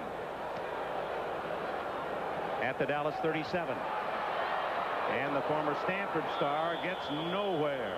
Jamie Kimmel, number 59, backup linebacker. Excellent special teams play as Kimmel's got a hold of Jesse Penn. 23, Johnny Holloway. 52, Lyndon King. He got a right hand. Lyndon King fired a good right hand. And we got a flag on the ground there. 52. Oh. They saw it.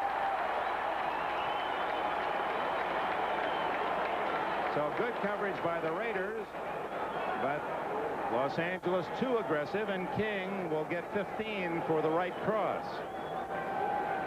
He's a former cow chip champion, Meadow Muffin.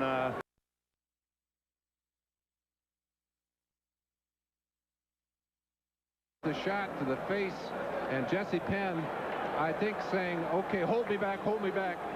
And there came another shot. There might have been a second penalty on that from Holloway, Johnny Holloway, number 23, but King apparently retaliating for something that Jesse Penn had done, and the second guy usually gets that yellow flag. It's no different in any other sport. Certainly hockey the same. Well, the King, no question, deserved the penalty. We don't know what someone did to King to provoke that. Ball at the 47. Dallas leading 10-3. 2 minutes and 15 seconds left in the half. Mike Sherrard, the top draft pick of the Cowboys from UCLA, has his first catch of the day. Former academic All-America in the Pac-10. A walk-on in college, caught 124 passes and became a #1 NFL draft pick. That's a storybook affair for Sherrard. His mother was a member of the 1964 Olympic team as a hurdler, and on that 64 team, a wide receiver, Bob Hayes, who was to no stardom in the NFL with these Cowboys. Sammy Seal is in the game, and I wonder, that certainly means Mike Haynes is on the sideline again. Maybe he's injured that ankle again, Dick. First down play, 2:11 left in the half.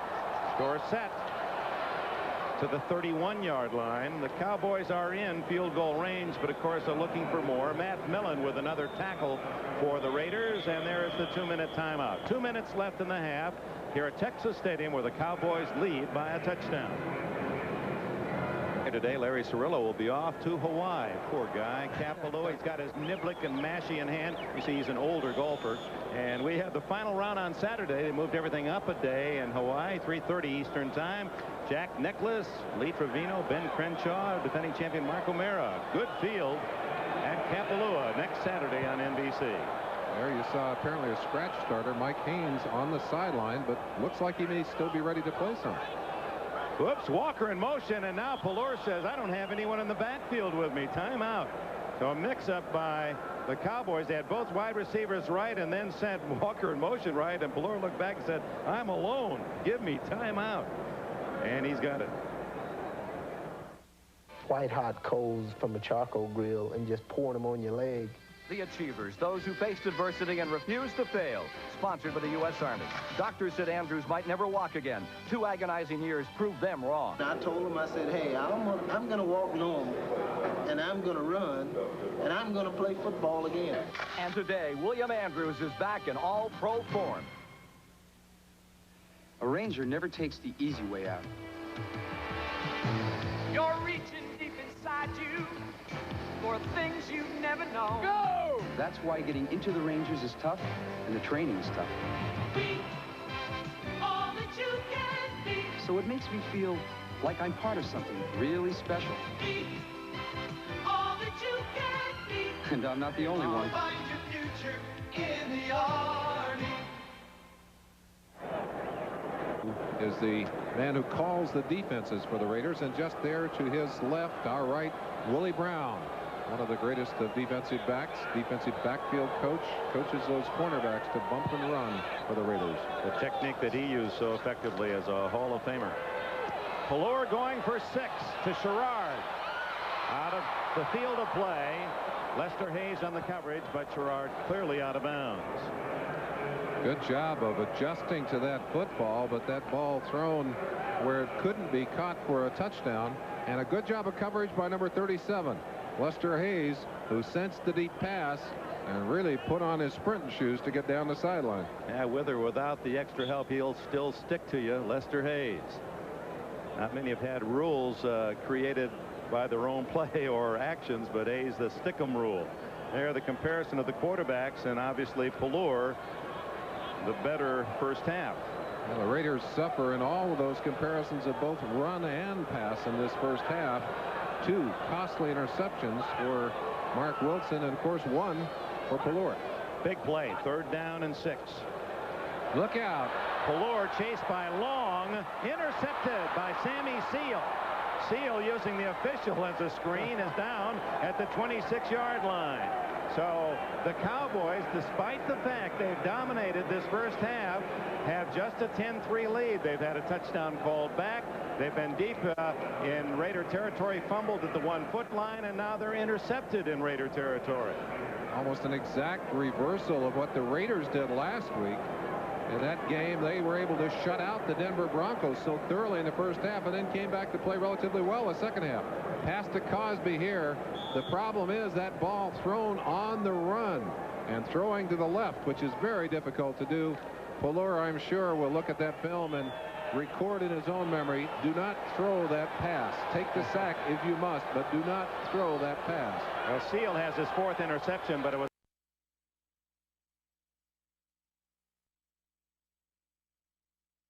slides in at the 38-yard line. That'll be a first down, and the Raiders, who spent 2 timeouts in this first half, now have to hurry along. They don't have the luxury of what normally you would have in possession, 3 timeouts. They have but 1. The clock running, 1:22 left in the half.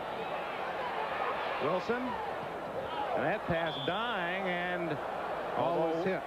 Wide open was Hester across the way. No, Tim Moffitt, number 83. Ball was batted by Too Tall Jones, who put that big frame of his in front of Mark Wilson and just flicked off his fingertips. They're in the 3rd quarter in Denver. San Diego leading by a field goal. The Giants lead by 10 at the half, and San Francisco a 10-point lead in the second. You know, Too Tall has knocked down 60 passes in the last 7 years. Just blocks out part of the field, even for a 6'6" quarterback. Now, Mark Wilson is an angular one with long arms, still couldn't get a hold of him. 1:17 left. First half. Wilson down the middle, intercepted by Walls. 45-40, 35-30.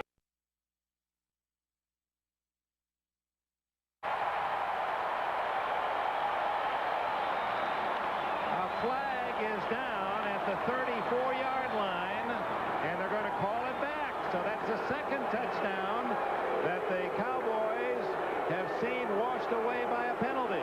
It looks like it may have been a clip on Henry Lawrence. There was a stack there. Lawrence very slow getting off the ground.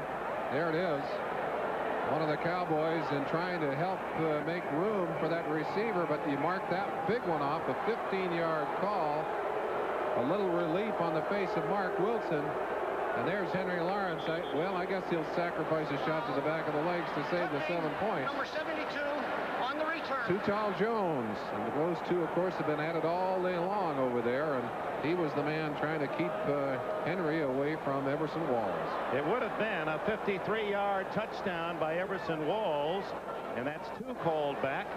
And Too Tall explaining how it all happened. A man turned on me at the last minute. Isn't that the usual excuse? And sometimes it's true. Mark Wilson intercepted again. That's 3 in this first half. He had 4 last week against Denver. 3 on the day. We might see Jim Plunkett before the day's out, Dick.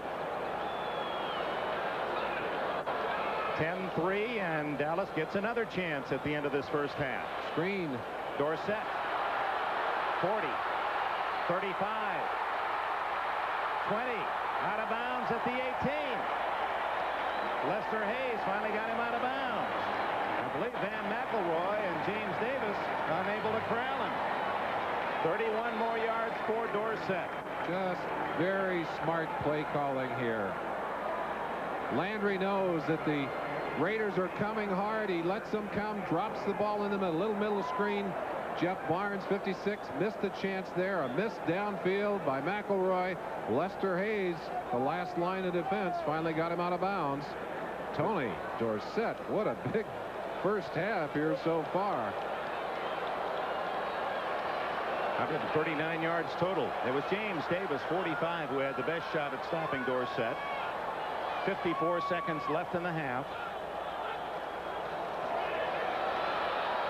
Pallor to Dorsett, down at the 15, but the clock continues to run, and don't forget that Dallas too spent a couple of timeouts earlier in this half and have one left, and they're going to spend it right now.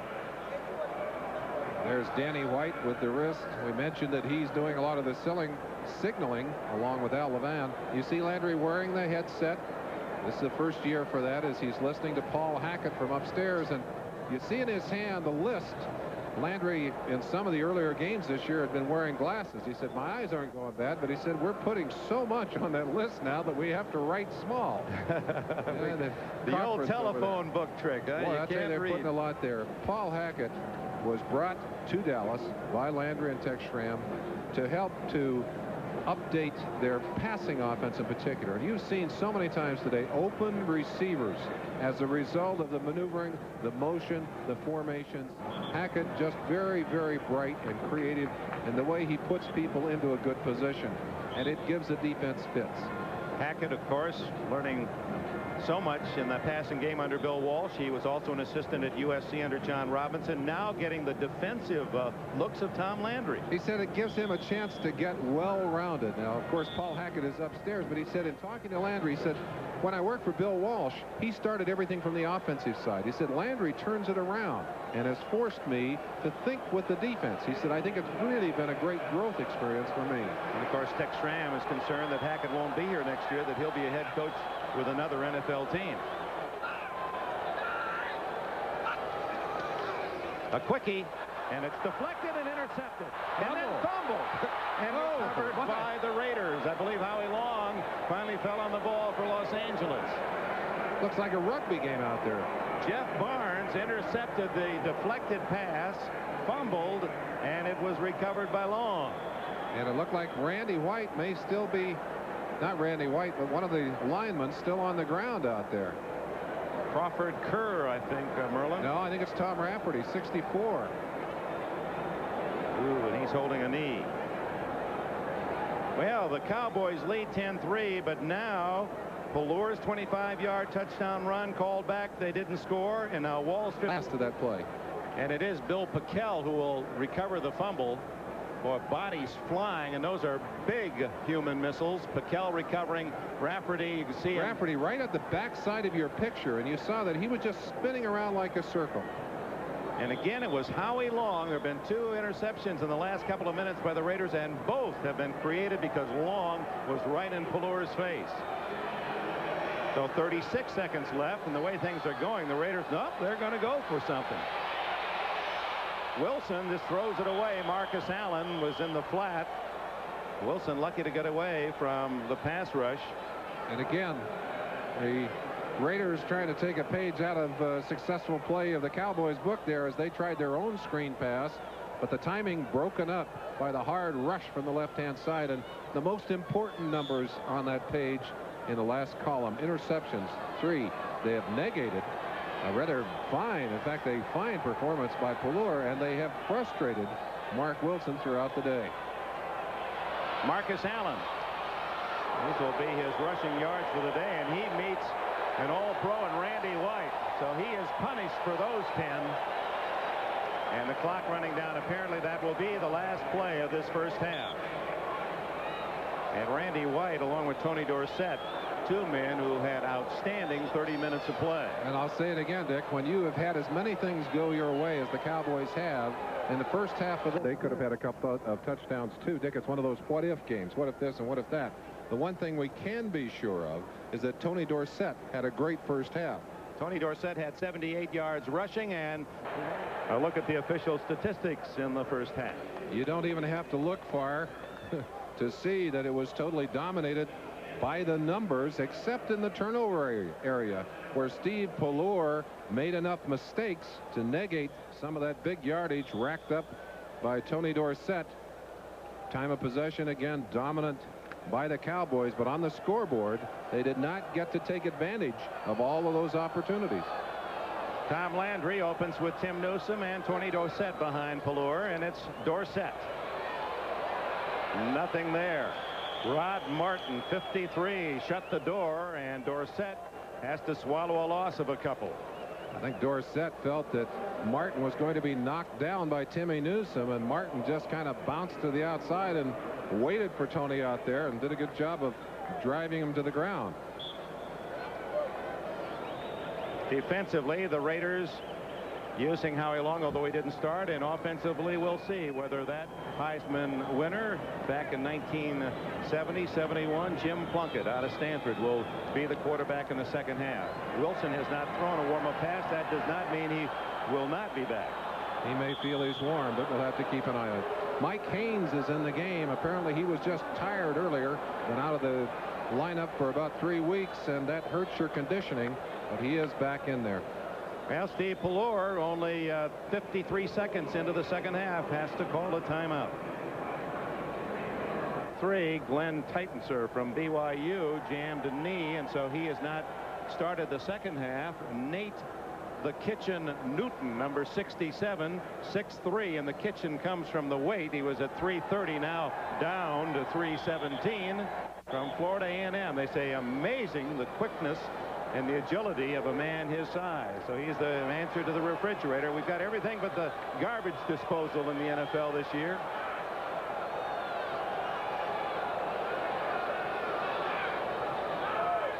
Second down and 14 for Pallure in the shotgun. Renfro in motion. Intercepted by Jerry Robinson at the 30.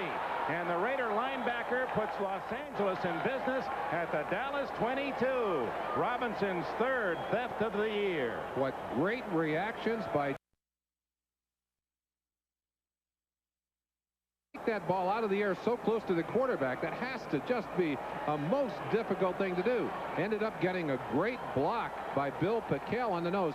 Watch it now. Robinson, right hand side of your screen, 57, eyeing the quarterback up quickly. Perfect timing. Now watch 71, Pickell. Keep it going, guys. Right there. Nice little block back on Herschel Walker to give Robinson a few extra yards. And Steve Pallure was in on the tackle. I believe Walker was the intended receiver and fell down in front of Robinson. What's that? Five interceptions on the day. 5 turnovers. 4 turnovers. Yeah, 4 interceptions. The Raiders with a chance to tie it up, and it's Marcus Allen driving to the 20-yard line, a gain of 3. And Jimmy Plunkett, the quarterback, as we thought it might be going into this second half. So Tom Flores has made that decision. The oldest quarterback in the NFL at 38 is Plunkett, who came out as the first player picked in 1971. He's really at a disadvantage in this situation because the #1 quarterback takes most of the work in the Raider sequence during practice. So Plunkett is going to be a little bit rusty in there. 10-3, Dallas leads, but the Raiders trying to get even. It's to Hester, incomplete, and a beautiful defensive play by Mike Downs as he came over to help out Ron Fellows. KCRA TV, Sacramento. To cover when you make a mistake. If he hadn't been there, I believe Hester would have had the touchdown. Plunkett looking to his right. Downs didn't buy that. Stayed in position. I don't think he even got a hand on it. I think it was Ron Fellows all the way. He was in position, but it was Fellows who got the hand on the football. We'll give it to the right man here. On second down, as you check the other finals this afternoon, make it 3rd down and 7. Plunkett. Touchdown, Dokie Williams. That's just that no-look time pass. Plunkett laying it up there, man for man. Wilson will come in to hold for the extra point, and Plunkett's presence is felt immediately. Sometimes a change really gives a team a lift. And there's a strange thing that always happens to a defense, and I don't care where it happens. You put a second quarterback in there, and the second quarterback, somehow the defense lets down a little bit. You see Pelur on the sideline, I'm sure, agonizing. The one thing he told me before the game, I said, what are you worried about? He said, I don't want to make the big mistakes. Well, unfortunately, he's made a number of them. Chris Barr hits the extra point, and we have a tie game in Irving, Texas, with 13 minutes left in the third quarter.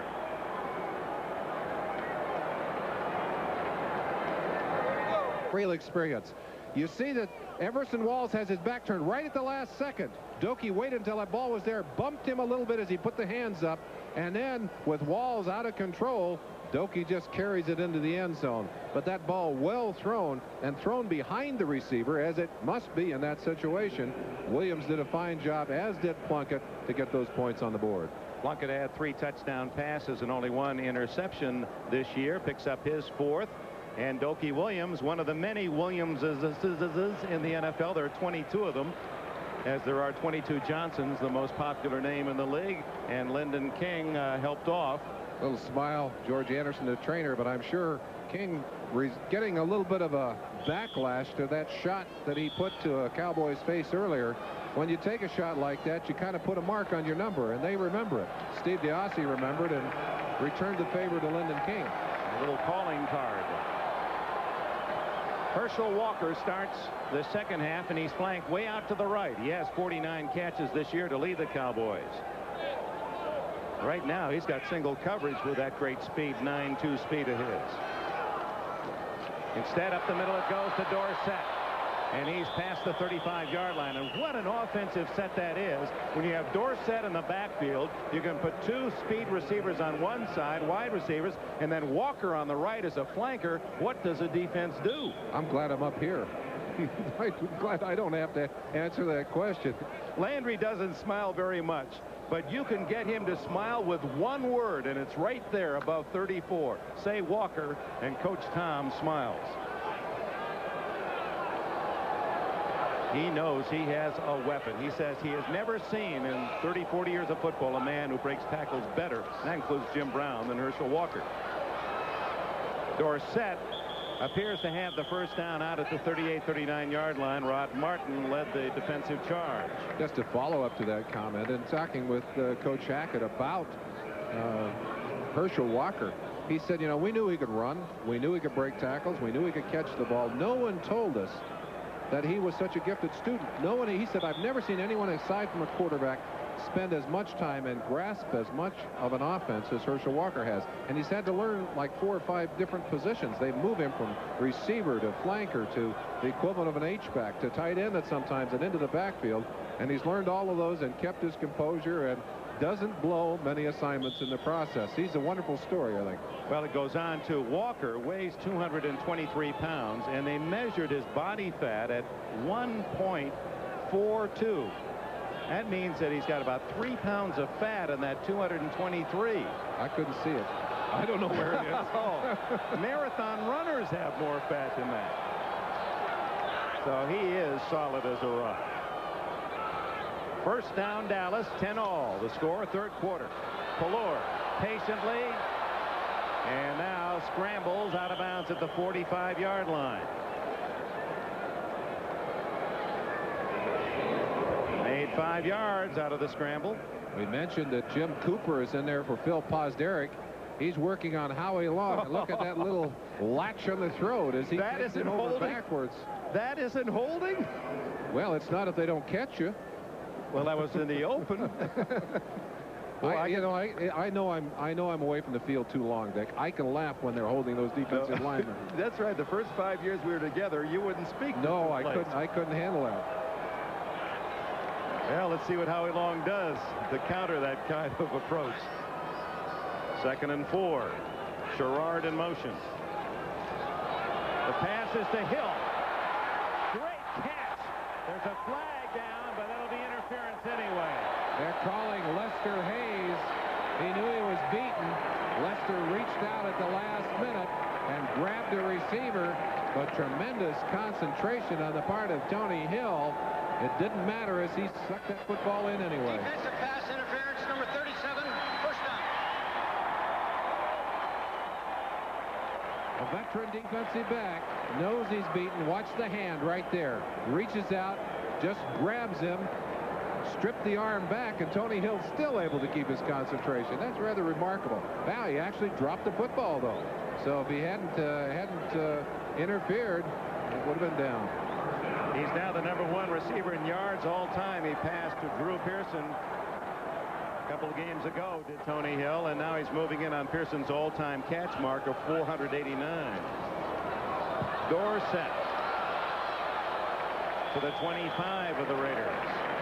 Van McElroy and Stacy Turan, who are the two safety men and are the two leading tacklers for the Raiders this year, teamed up on the stop. Does that surprise you that the two safety men should lead their team in tackling? Well, both of these teams ask a great deal of their safeties in relation to the tackling. There you see the numbers for McElroy and Turan.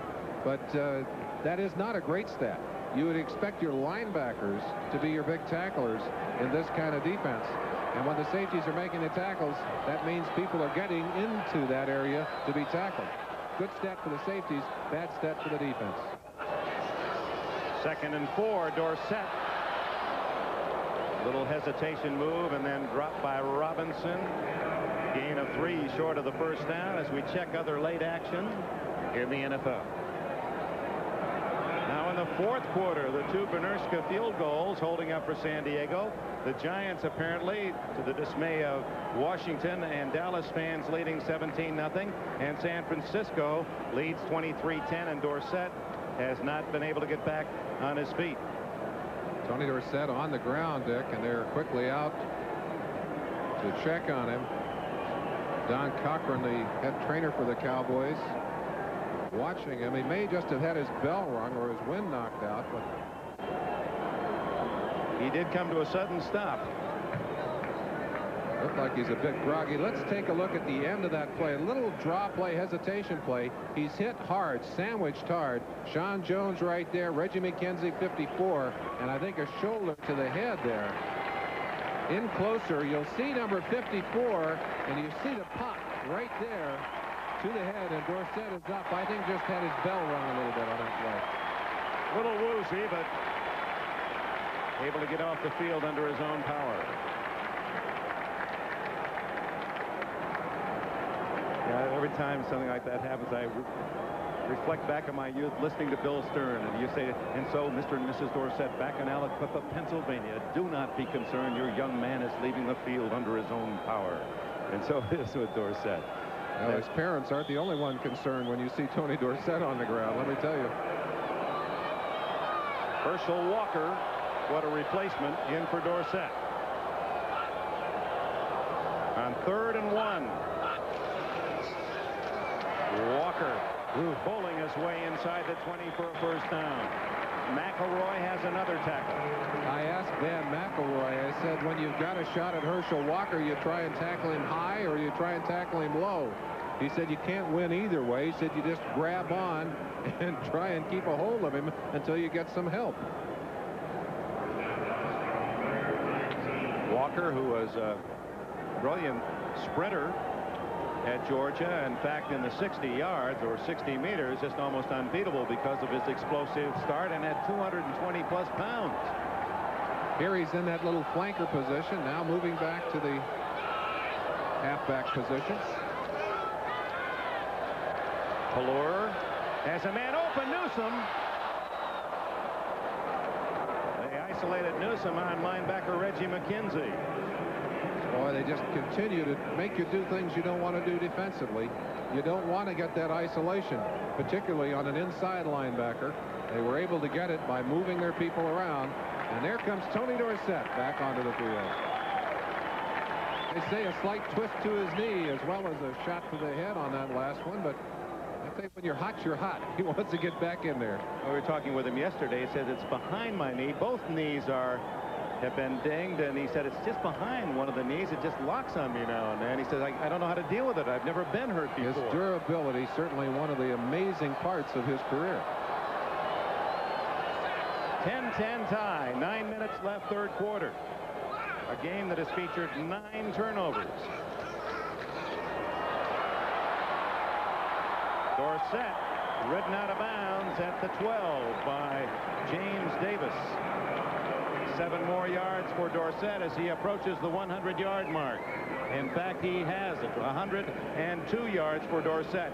The Cowboys at home have never lost when Dorsett has rushed for 100 yards. They're 27-0 at home when he's gained the century. 42-3 overall, but never losing at home when Dorsett hits 100. It's always a bit of a backdoor statistic to me. When you have control of the game, you can run your backs more and more.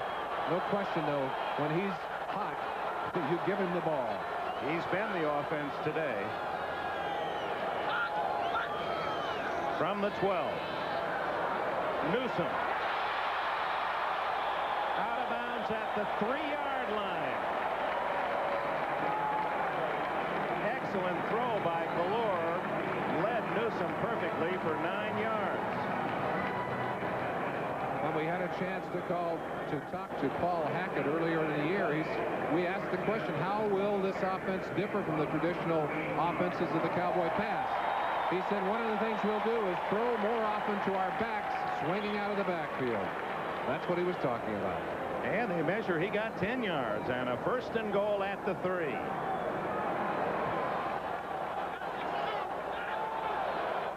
Newsome and Dorsett.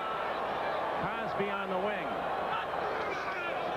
Newsome, a yard at best.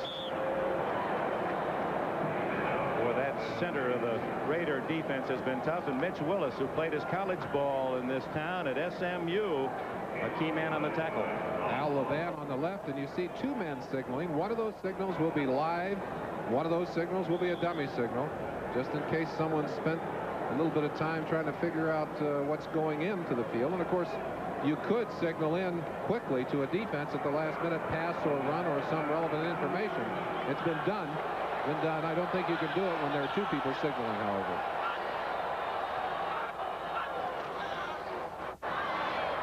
Galore. Lester Hayes on the coverage. Cosby was the intended target. Hayes playing his man. One man for man a la basketball, denying his man the ball. And of course, Hayes was a fine high school player at 5'11", was a center and can dunk the ball any way you'd like it. Well, they put some pressure on those receivers today. Pallor, with that ability to scramble, gives them a little more time to throw that football. And when you're playing man-to-man, those seconds become an eternity. 3rd and goal outside the 2. Quarterback rollout. No. Intended for Renfro. It's not a completed pass. Ruled juggled. No control by Renfro. Even had they ruled that a catch, it would not have been a touchdown. Pallor over to argue, as is Renfro, saying, yeah, it's a completion. Here's a chance to take a look. This one didn't run into the camera, but came close as you watch the toss. Let's check his hands, check his feet. He's looking up. I think it was a catch. Well, that's a tough one, even on the replay. I don't think it makes that much difference. They're going to try the shot at the field goal anyway, but it looked to me to be a catch. Septien had a 20-yard field goal in the first half, and this one will be another, much the same as an extra point, but just on the hash mark. Anytime you look at that in slow motion, though, it's a little difficult. Well, they may be looking at it upstairs. Let's run it again. we may as well. It's going to stop here for a second. Let's take a peek at it. Had they gotten the play away, it would have been stopped here. Well, it'll create an interesting call for Landry if they rule it a catch, because it'll be 4th and goal at the 1. Here's another angle of that last play. Alan, we're going to have a hard time seeing from that one, but I really believe that he had control of that football. He's not bobbling it at all, and you saw the last part of the play from the top. I think he had control of it. Evidence was not irrefutable. Well, I'm not going to argue. No, that's why we're all frustrated by this thing called instant replay. Septien to break the tie from 20. And Dallas leads 13-10, but 20-yard field goals are not good statistics. That means you got down inside the 5 and didn't get 6 points. One more look at what the instant replays officials said was not irrefutable evidence. You can figure that one out for yourself at home. Oh, come out and say it. I tell you, that Herschel Walker inspired me. Did you hear me doing my exercises last night? I did my sit-ups and push-ups. I came a little short.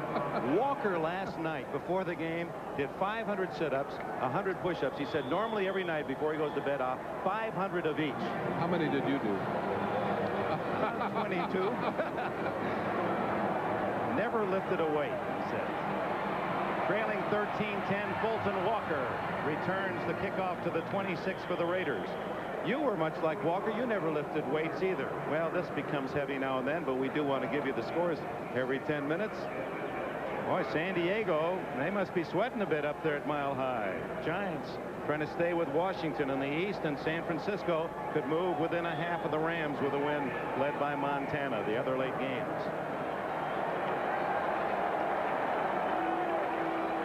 Montana has hit Jerry Rice 3 times for 45, 41, and 44-yard touchdowns today. Ooh. So let's see what Jim Plunkett can do. They got a touchdown the last time he got his hands on the ball.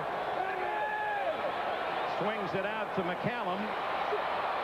And the ensign puts a move on Jeff Rohr and gets out to the 29 before Jim Jeffcoat, trailing the play, can make the stop. McCallum kind of an intro out. Jeffcoat furious, apparently feeling that Bruce Davis was hanging on to his frame on that last play. McCallum, a very interesting running style, a big, strong, stand-up kind of runner.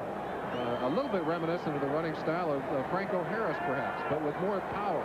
Harris, a cutback runner. McCallum, really a power runner, and unusual to see that upright style.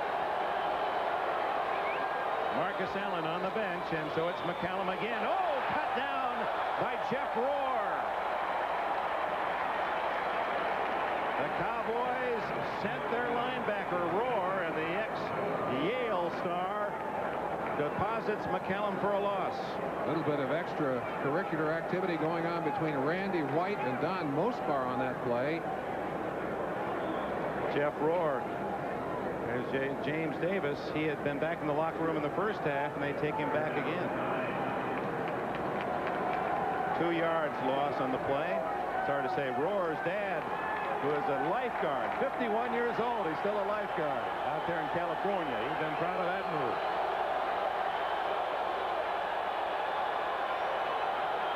Third. Plunkett, flag down. Incomplete. He didn't get both feet in. Jesse Hester. We may have a hold. We're going to see a holding call. I think it'll be turned down. They'll want the kick. Cowboys will say no and put their kick return team on the field. Plunkett's a heady veteran, though. Waited as long as he could. Stretched that one to the sideline. 79, declined, 4th down. Sometimes the complaining will force an official to look. You saw Jeffcoat a moment ago saying he's holding me, he's holding me. They called against Bruce Davis, 79.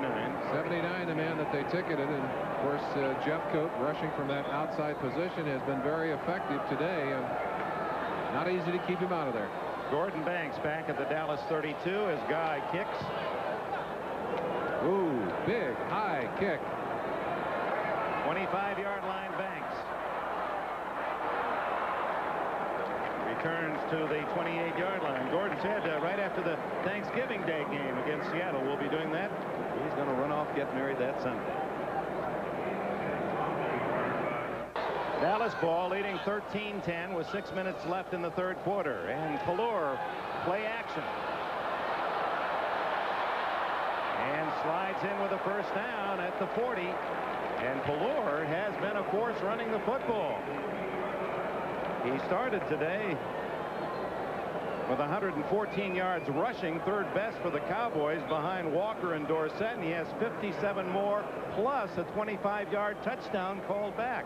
Now, when you're already looking at your starting quarterback on the sideline with a broken wrist, I'm not sure you want to see your next quarterback go down. And there's Paul McDonald, with the clipboard, just brought in, talking to Danny White with a cast on his hand.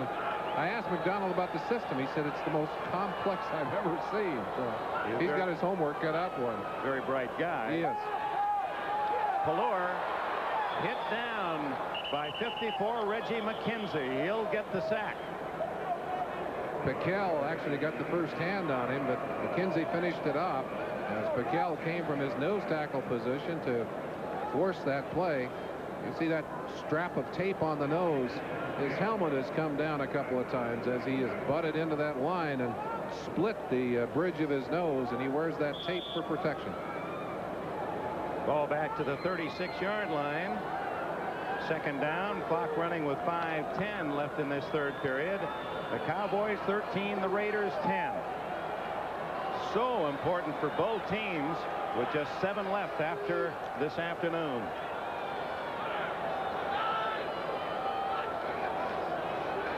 Dorsett, and it's number 56, Jeff Barnes, knifing through. The veteran from California.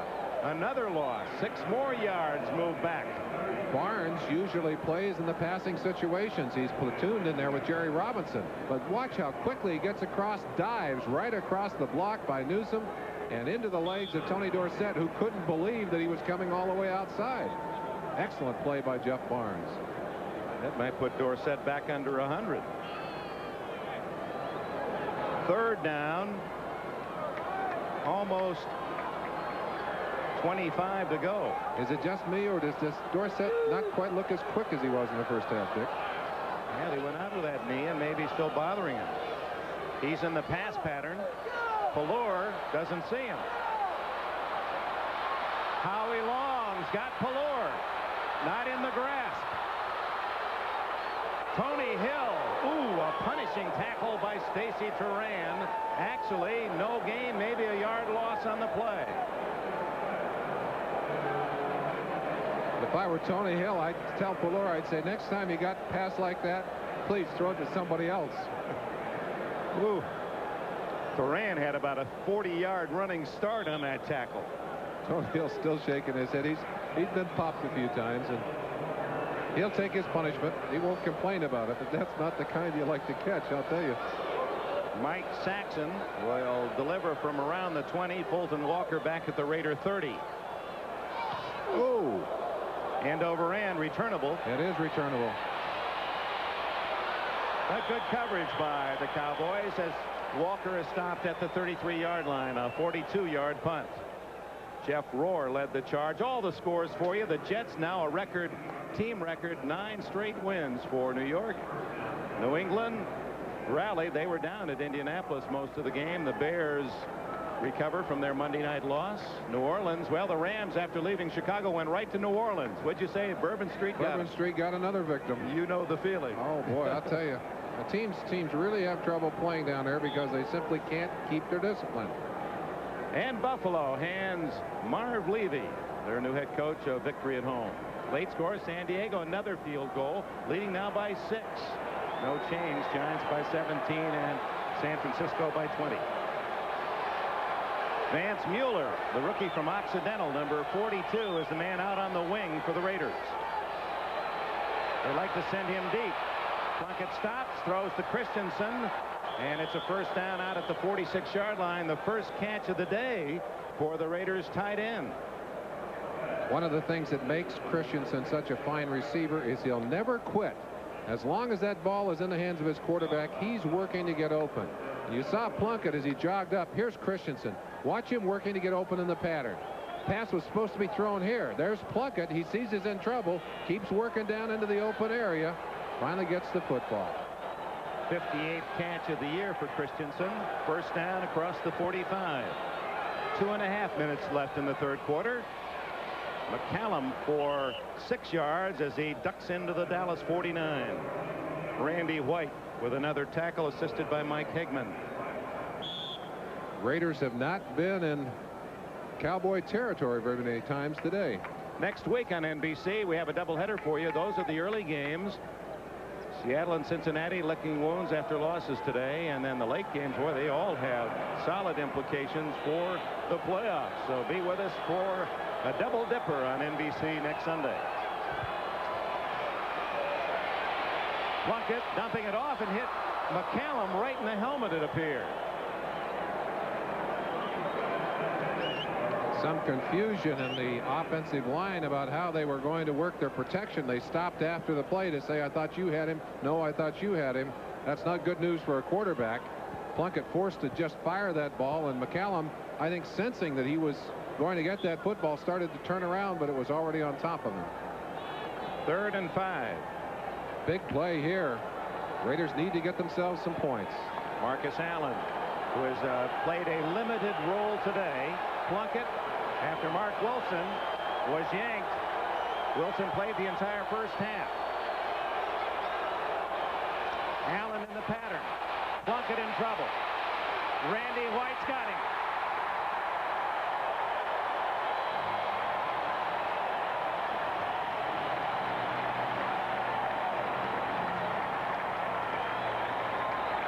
The loss on the play matches the number on Plunkett's uniform as Randy White puts him down 16 yards behind the line of scrimmage, and that's a case where mobility can make a big difference, and Plunkett just no match for Randy White.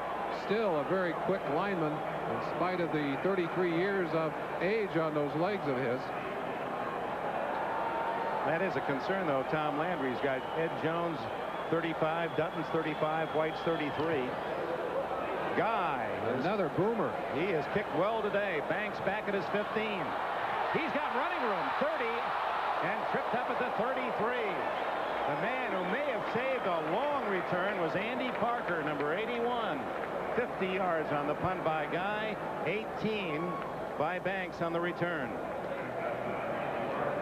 Well, looking ahead, and I guess we're at that time of the year where you can look toward the end of the season, kind of gauge what the opponents stacked up that might deny you. For the Raiders, they go home to Cleveland next week. San Diego, Philadelphia, Seattle, Kansas City, Indianapolis. Some would say that's not a bad schedule, that they could win all those games. Well, probably would be favored right now in all except at Seattle. I think they would. They've had trouble at Seattle. We'll check the Dallas has a much tougher road. First down, Cowboys. They lead 13-10. A minute 19 remaining in the third quarter.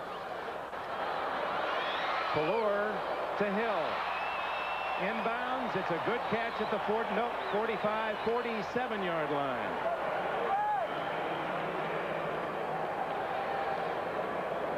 Hill came into the game with 38 catches this year, 3 for touchdown.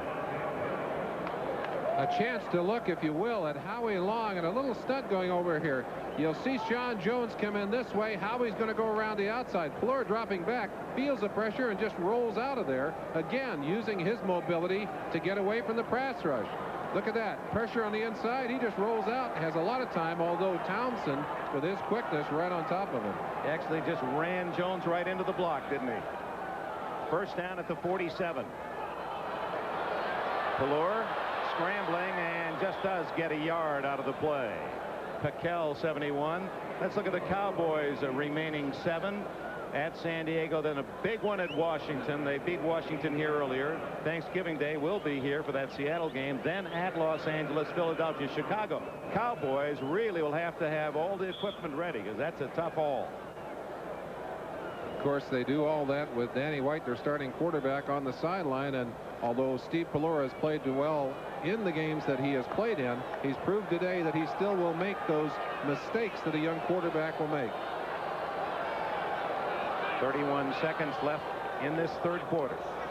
Second down and 9. Deep for Sherrard. McElroy intercepts.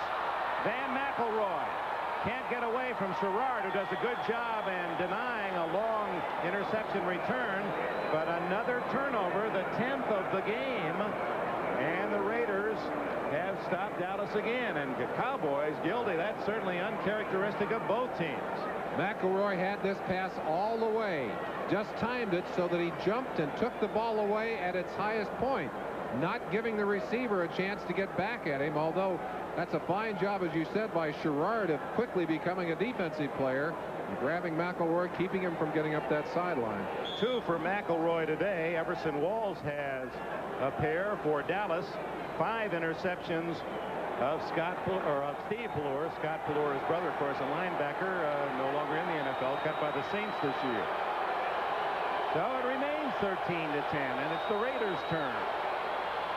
Marcus Allen. Ooh. John Dutton, the old man from Nebraska, helped out by Bill Bates, and Allen is hit for a loss of 1 or 2. Now, you mentioned the age of the players as being a problem in that defensive line. Not a problem individually, but the problem that they have, basically, is that they're all getting old at the same time. And that's the end of the third quarter. We'll be right back after these new in the NFL before telecommunications. Well, I tell you, Pelor talking to Paul Hackett upstairs, and I'm sure Hackett talking to him, what did you see? Why did you react that way? Why did you throw in that particular fashion? It's a quarterback-activated offense. The quarterback runs the show, makes the choices, much more so in an offense of this kind than in a running-oriented offense, and Hackett wants him to make the good choices. Second down, 11 for the Raiders as we open the fourth quarter. Offside, so Plunkett will go through with the play, and he hits his man, Dokie Williams. And Williams, who has a touchdown, spins out to the 40-yard line. It appeared that Too Tall had moved into the neutral zone.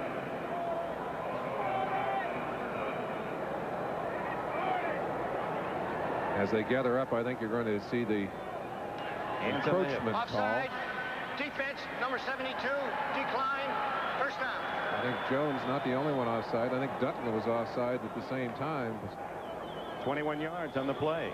Raiders need only one more interception to equal their total for last year, Dick. So they're really ahead of the game in that area. 3 quarters. Look at that. Still a very dominant number by the Cowboys, but they have been able to stifle themselves with turnovers. 5 interceptions, 1 fumble given away on the day. Total of 6. They were a -3 on the turnover table coming into this game.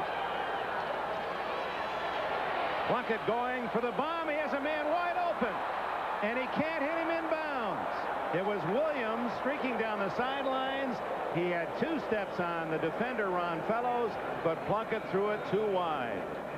We saw it earlier in the day.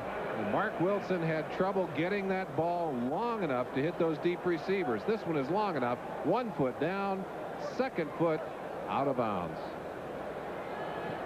Oh, you could just see Plunkett. He could taste that one.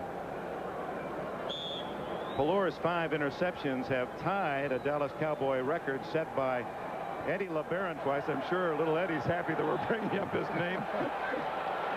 And equaled by Danny White. From the 42nd and 10. Plunkett dumps it off to Allen, who is stopped at the 44-yard line, a 5-yard pickup.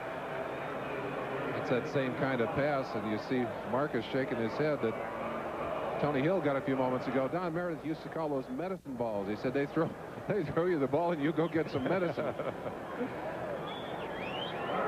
Marcus favoring that ankle that kept him out of the starting lineup for the last 6 games, and counting today 5 of the last 7. So hard for a running back to get better when he plays because he takes so many shots. Crowd sensing the importance of this 3rd down. Plunkett going to run for it. And he has the first down at the 49. I believe he made it. Jim Plunkett still able to get those legs moving. Not graceful, not beautiful, but he got the first down. Todd Christensen trying to get away on the outside. Vince Alberton. A little bit of hook and roll there, but he's up looking for the pass still. You can't call a penalty when your quarterback's running. Well, I believe Christensen doing some hooking of his own there as he reached around behind, and Alberton giving him a little help. 12:50 left in the game. Dallas leads 13-10. Up the middle goes Frank Hawkins, the fullback, to the 45. A gain of a long 4. Dutton and Rohr on the tackle.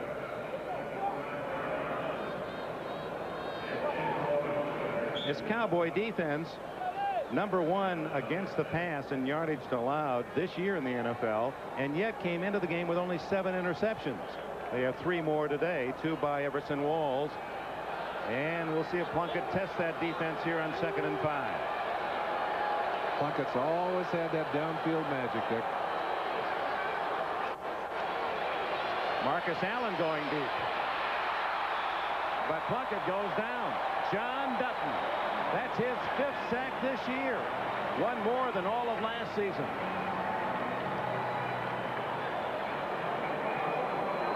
Got to be difficult for a quarterback who has not been working a great deal, who's been watching, to come in to pick up the reads so quickly. Plunkett, not sure of what he saw there, opted to pull that pass down. I think had he been playing, he probably would have had enough confidence to whip it out of there. Marcus looked to be coming open just as he was sacked. 3rd down and 13.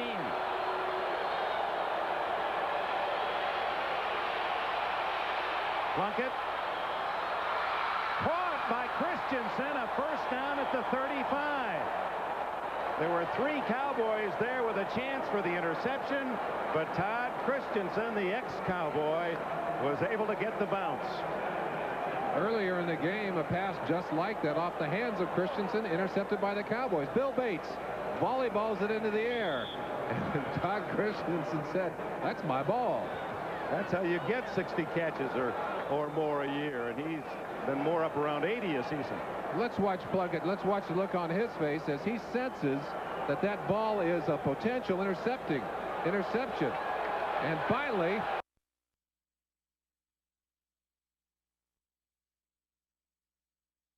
on a kind carom, the Raider drive is still alive, trailing by 3 with a mix-up between Hawkins. Too much time.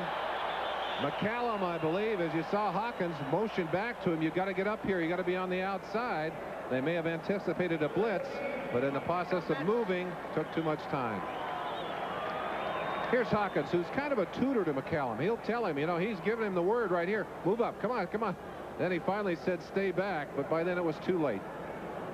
But there's the difference. Plunkett took the 5-yard penalty rather than spend the timeout.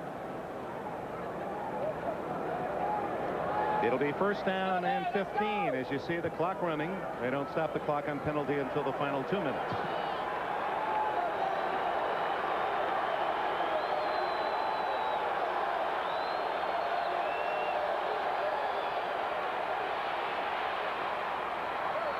Ooh, that ball was tantalizingly in front of Everson Walls. Dokie Williams didn't have much of a chance. Walls, who had been without an interception all year, close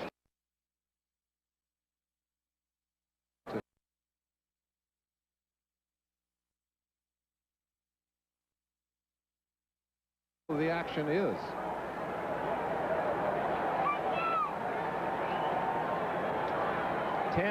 .24 left. 2nd and 15.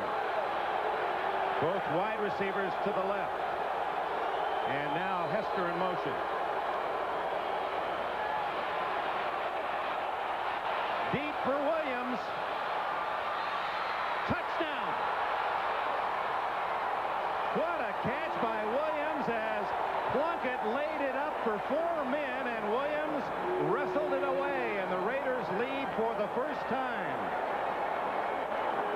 You see a little bit of a smile from Jim Plunkett. That ball could just as easily have been intercepted as completed, but it was thrown in an area where Dokie Williams had a shot at it, and he was not going to let the defenders get it. He simply went up and took it away from them. And there's a difference between the Plunkett throw and the 2 by Wilson in the first half. They were far enough that Williams still was going with a momentum, whereas the passes in the first half were short, and the receiver had to stop, and they were incomplete or intercepted. Chris Barr tries to make it 17-13.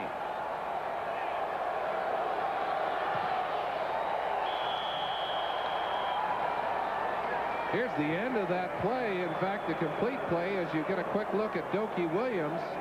Now look at that ball as Dokie just springs into the air. Tremendous leap as he went up and took it away from the defense. Vance Mueller there as well. Well, after the McElroy interception, The Raiders go 80 yards in 10 plays. Don't forget that 3rd and 13 play when Bill Bates tipped the ball and Christensen caught the carom to keep the drive alive. Dick, there are always 4 or 5 plays in a game that really turn the momentum of a game. And you go back and you look and you say that was a turning point in the game. No question. One of the critical turning points in this game. And it bounced into the Raider hands. 17-13 Raiders, and now it's the Cowboys for the first time dealing from behind. 10 minutes left in the game. Dorsett, the only man behind Pallure. Broke the tackle in the backfield, and Vaquel brings him down at the 32. 3-yard gain for Dorsett. The other late games, they're in the middle of the 4th quarter in Denver, and San Diego in an all field goal game leads. Philadelphia scored on a Cunningham to Quick bomb, and San Francisco pounding St. Louis. Here it's a 4-point game. The Raiders leading. Dallas with the pumpkin at the 31.5. They actually call this the 32 once the ball's past the 31, although the center Rafferty tips it back on the 31. Pallure hit, throws, and he was in the grass. That'll be a sack. Stacy Turan, number 30, on a safety blitz. Great pressure from the outside as Turan just snuck up on the outside and came in wide open. Nobody touched him. You'll see him coming from the right-hand side of your screen, and Pallure will sense him coming quickly. We turn this play loose for you. There he is. No one to block him, and Pallure trying to get that out of there and make it look like a pass, but they'd already blown the whistle and the play was dead. Boy, 3 years ago, the Irish at Notre Dame had Dave Duerson and Stacy Turan as defensive backs, and they're both all-pro timber. 3rd and long. Dorsett can't hang on out at the 26. Tony might have been guilty of trying to catch that one with one eye and looking upfield with the other. Greg Townsend in there gets some pressure on Pallure. I'm sure Dorsett was thinking first down all the way on that play. Had a long ways to go. In comes Mike Saxon with 8:56 left. Saxon against the wind last week had 1 punt that went 6 yards. We saw an 8-yarder by Ray Guy in a game against in the wind against Miami. Fulton Walker awaits. Beautiful kick. Very nice kick. Flag down on that initial block, and Walker is too. And the Raiders will be penalized back from about the 27-yard line, half the distance, as James Davis. Tough luck call. Stephon Adams, 44, thought he had position. Man turned his back on him, and he hit him in the back. Illegal block in the back, number 44 on the return. Stephon shaking his head, and that's tough. He thought he had position on the man. Man turned his back at the last minute, legitimately so, and he hit him in the back. That's what we were talking about before. Sometimes you think you make a good block, the man just twists on you. Timeout, 8:44 left. He's been nursing a hamstring. He's been in the training room more than on the fishing pond.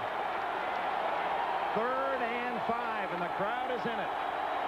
There's your home field advantage. You can hear it.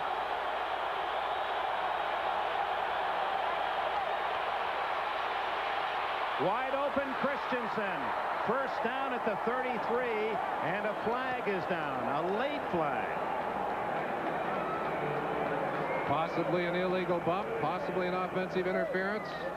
Let's see what happened on that play as Pat Haggerty begins to sort it out. Sometimes it's against the tight end when it comes in from that official that late. That's against the Raiders. They're signaling it back. We have offensive foul, 46, and a defensive foul, 56. We're going to play the play. Well, both ticketed. Todd Christensen, they are saying, was doing some offensive interfering, and they're saying that Eugene Lockhart was doing some defensive interfering. There's the battle going on there between those two. Christensen finally getting away. He just had to extricate himself. Al Britton was all over him.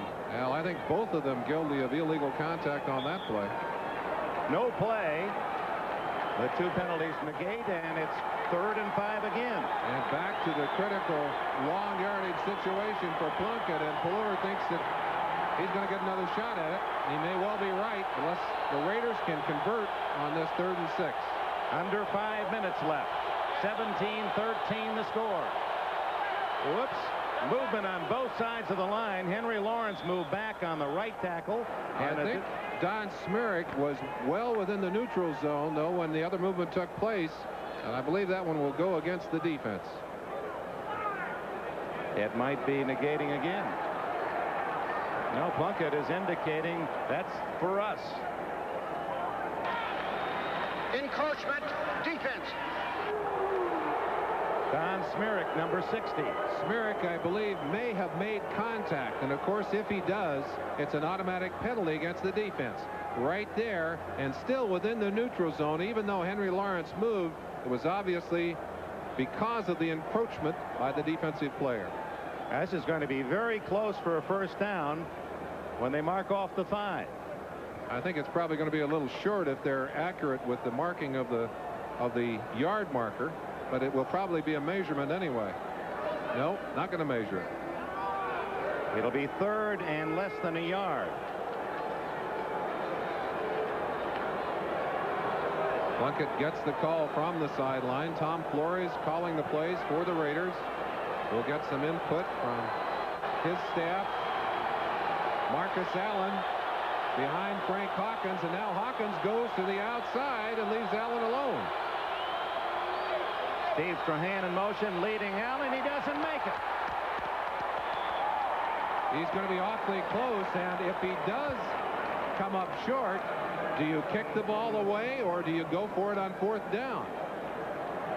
Tom Flores will have that weighty problem on his shoulders because it's 4th down, and actually Allen lost a half a yard. And in comes the punting team. What a big play. What Tom Flores is saying right here is, let's put this ball and let's put the responsibility with our defensive team. They have played the best football of the day. Let's see if they can control the Cowboy offense. Tom Landry will have plenty of time. As you can see, 4 minutes left. This is a critical punt for Guy. Has probably had his best day of the year as a punter, or certainly as good as any that he's had all year. Banks standing at the 10. Going for the sideline. Oh, just missed it. Within his grasp. So Steve Pallure brings on the Cowboy offense. They've used 1 timeout in the 2nd half, have 2 remaining. 1st down at the 20. 3 minutes, 41 seconds remain. The Raiders lead by 4.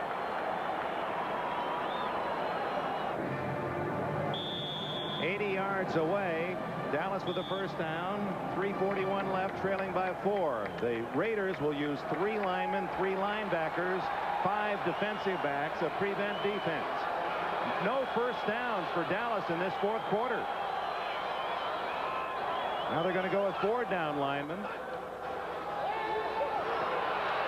Whoa, Pallure just does get back to the line of scrimmage and almost lost the football. Howie Long had his mitts on it. And that'll be a sack as he doesn't quite get back to the 20. That'll be the 4th sack for the Raiders. Some stunning going on that last play as you watch Howie Long coming hard to the inside. That's Townsend, I believe, going to the outside on that play. Watch it as Long gets inside, gets knocked down by the tight end, but sweeps everything away. And Turan on the blitz again has Pallure, but he gets away only to be sacked getting upfield. 2nd and long. Piquel got the sack. It was Turan again, and twice he had his hands on the ball. 2nd and 11. Shotgun Pallure.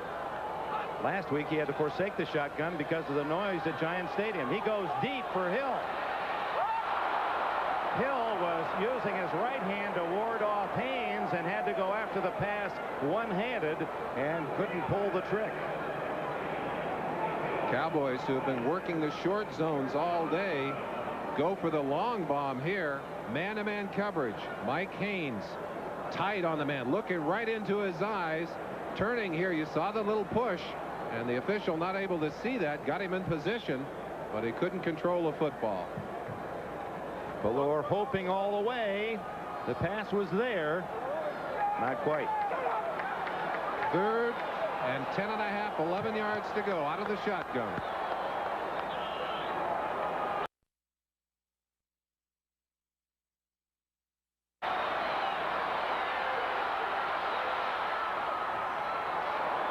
Ballore did a great job of just avoiding the sack. Sean Jones, 99, was all about him. So 2:54 left. The Cowboys didn't use much time and wound up losing a yard in 3 plays. And for those of you that are joining us, here are the late games, all finals now. San Diego, the huge upset at Denver. The Giants just did hold off the Eagles after a 17-0 lead, and San Francisco moves to within a half of the Western lead. The Rams lost to New Orleans today. Landry's decision is similar to the one made by Flores. He wants his defense on the field as he elects to kick it away on 4th down. Yeah, you don't want to give them a chance to have an easy score from that 20. So Saxon gets a short kick. Fair catch. Walker at his own 43-yard line. 38-yard punt, no return. Now it's up to the Cowboy defense to deny the Raiders. They have 2 timeouts plus the 2-minute warning. Jim Plunkett getting last-minute instructions from Tom Flores. Plunkett, by the way, when he was the starting quarterback, that's going back a couple of years, called his own plays. When Mark Wilson came into the lineup, Mark was uncomfortable calling his own plays. They changed the system, began to call the plays for the quarterbacks, and then when Plunkett came back into the lineup, they kept calling the plays for the quarterbacks. Marcus Allen stopped at the 45-yard line, and time is called. The Cowboys will use one of their timeouts here rather than allowing the Raiders to almost chew up all the time to the 2-minute warning. Just a review for those of you who might be joining us late, as you see Hall of Famer Ernie Stautner of the Cowboys. Rafael Septien has kicked 2 20-yard field goals. That meant the Cowboys were right on the doorstep inside the 5, had to settle for 3. The Cowboys have had 2 touchdowns called back by penalty, a 25-yard run by Ballore and a pass interception by Everson Walls, both denied, and they did not score after those penalties denied the touchdowns. The Raiders were trailing 10-3 at the half. Mark Wilson had another disastrous half. Tom Flores made the switch to veteran Jim Plunkett, and he has thrown 2 touchdown passes, both to Dokie Williams, 20 yards and 40 yards, to give the Raiders a 17-13 lead. And there are those, I'm sure, who will say that if Flores had made that choice last week and put Plunkett into the game, they might have been able to rescue that game against the Broncos. And with the Broncos losing today, oh, how different things could have been. We can tell you that Plunkett has responded well to his opportunities here in the second half and has made some excellent plays, and perhaps even more critically, has not made the mistakes. Tony Dorsett, who moved past O.J. Simpson in yards rushing, number 5 all time, well over 11,000 yards in his great career. He passed O.J. earlier in this game. As you saw Plunkett walk back, the story reminds me of the quality and character of the man Plunkett. In college at Stanford, where many young men at that age on the weekends would enjoy the social life, he'd go home and walk his blind mother around the neighborhood and talk to her about what was happening in the neighborhood and relating to her. And his mother, Carmen, she's watching in her own way today as her son tries to pull off the comeback. Marcus Allen. And his most important run of the day. He stays inbounds and picks up the first down as well. 10 yards for Allen, and the clock now at 2:28. And the Raiders can let it run all the way to the 2-minute warning unless Dallas wants to spend its final timeout. Marcus will go to the sideline to talk to Tom Flores. Some of the Raiders thought there was a little extra hit on Marcus as he went to the ground. In fact, Rod Martin, defensive linebacker, headed onto the field. You know, there's frustration on the Cowboys sideline. Understandably so. And now the timeout, after some 15 seconds or more, had ticked away. Dallas's last timeout. Dokie Williams, who caught only 4 passes as a senior at UCLA, 8 passes, 4 were for touchdowns. And it is this total talent. It's his leaping ability. First, isolated on walls, times it, leaps, and has the 20-yard score. And then that was against 1 man. This is against 4. Tremendous. Look how high off the ground Doki went to get that football, and then catching it with arms, grabbing at his and grabbing at that ball. Certainly the 2 biggest catches of the year for Doki, or 2 of the biggest. We haven't followed him all the way through this season, but he has certainly matured as a receiver. He went from being one of the youngest on this Raider team to being one of the oldest, now in his 5th year, and he is the veteran receiver on this squad. That's a good point you made. You know, the Raiders, you just think of them as being kind of the veteran, grizzled, sage players, but this is a very young team. The 4 wide receivers for the Raiders average only 24.3 years. The 6 defensive linemen are only 24.3 average, and the 5 running backs average 24.6. So it's a Raider team, very young. All right, the AFC West. The Raiders are 5-4, looking not to go 5-5. Kansas City moves within 1 of Denver. Denver still with the best record and best in the division. Seattle suddenly down to 5-5. McCallum to the 40. And the clock will now run to the 2-minute timeout. Let's look at the Cowboys situation. Should they lose, they would drop 2 full games behind the Giants and Washington, both winners today. Dallas has an excellent in-division record of 5-1 and have 2 left at Washington, home against Philadelphia.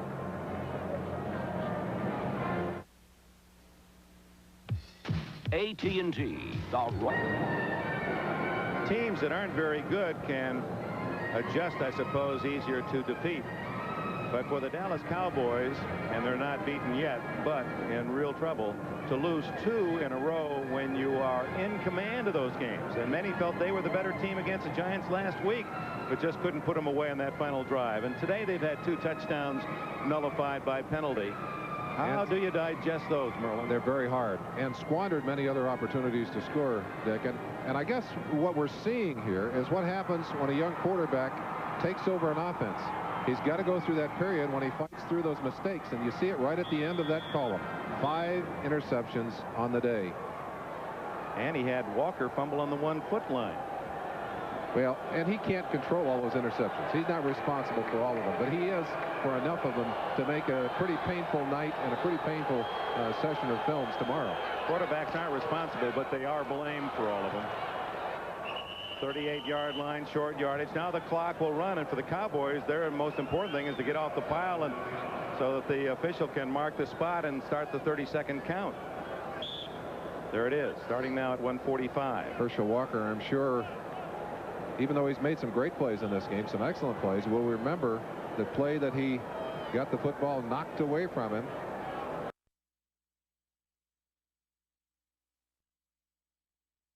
There are very mixed emotions with Mark Wilson, benched at halftime. Cowboys cannot stop the clock, and they must stop the Raiders here and bring up 4th down. Allen hit in the backfield, trying to get him out of bounds. They do not. He stopped at the 35. Clock will continue to run. 4th down. We'll see where they mark it. It's down to 1:05, and it continues to tick away. There, they mark it at 1:01. So the Raiders can let it chew down to 31 seconds and then run a play.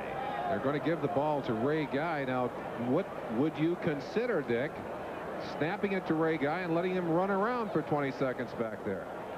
Maybe even run out of the end zone. Take the safety. No, I wouldn't. I wouldn't even risk a one thing you can be sure of, they'll let it run down and take the penalty. That's right. They'll take the 5, and it'll come right now. So they're at 31 seconds. Guy might just be told, be sure you just kick it somewhere as soon as you get it. And the Cowboys, in turn, their only hope now is to send everyone after Guy, although they do have Banks back at the 10. Now, I can't really understand that, except that we said earlier the Cowboys special team coach is not here. He's in the hospital. Alan Lowry is there with phlebitis. They have had to use Jim Myers to coordinate the special teams today, which really puts them at a disadvantage in this kind of situation.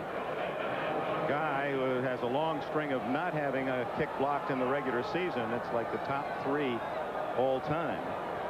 He knows how to get rid of it, as he shows. Boy, he does. Way high. Gonna have to fair catch it. At the 13-yard line with 23 seconds remain. The clock stopped on change of possession. 22-yard punt by Guy. His job well done. And you've got to wonder at how deep you will find the Raider defenders. I bet Lester Hayes at 20 yards from the line. Well, a game that featured so many mistakes, so many turnovers. The Raiders send the veteran Jim Plunkett at age 38 to the field in the second half, and he's able to come up with a couple of touchdown throws to rally the Raiders in a must-win, can't-lose game. There goes Lester. Drop it back. Pelluer broken up by James Davis, intended for Mike Sherrard. And here is one of the controversial plays of the game, right on the goal line. Herschel Walker on 1st and goal.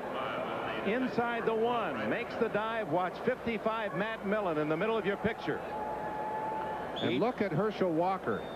Right there, you see him start to scramble back, looking for the football. Football obviously broken loose, and we had other angles on that punt to show the ball breaking loose while he was suspended in the air, trying to go over the stack. Some of the Dallas fans thought he had broken the plane. Out of bounds gets Sherrard to stop the clock at the 27-yard line, but the clock says only 10 ticks left. Flag is down, and there's holding against Dallas. So the Cowboys apparently will fall 2 full games behind the Giants, with whom they have split, and behind the Redskins. They beat them here and will play at Washington in 2 weeks. The Raiders back in the wild card derby.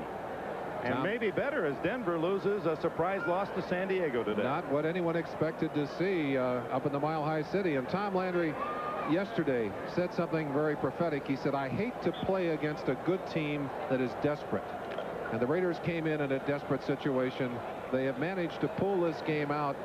Certainly Landry will remember the squandered opportunities and the fumbles and the interceptions more than anything else. Well, here comes that long desperation throw, and it was almost intercepted on the carom by Turan, and we have time for a final play. 3 seconds left.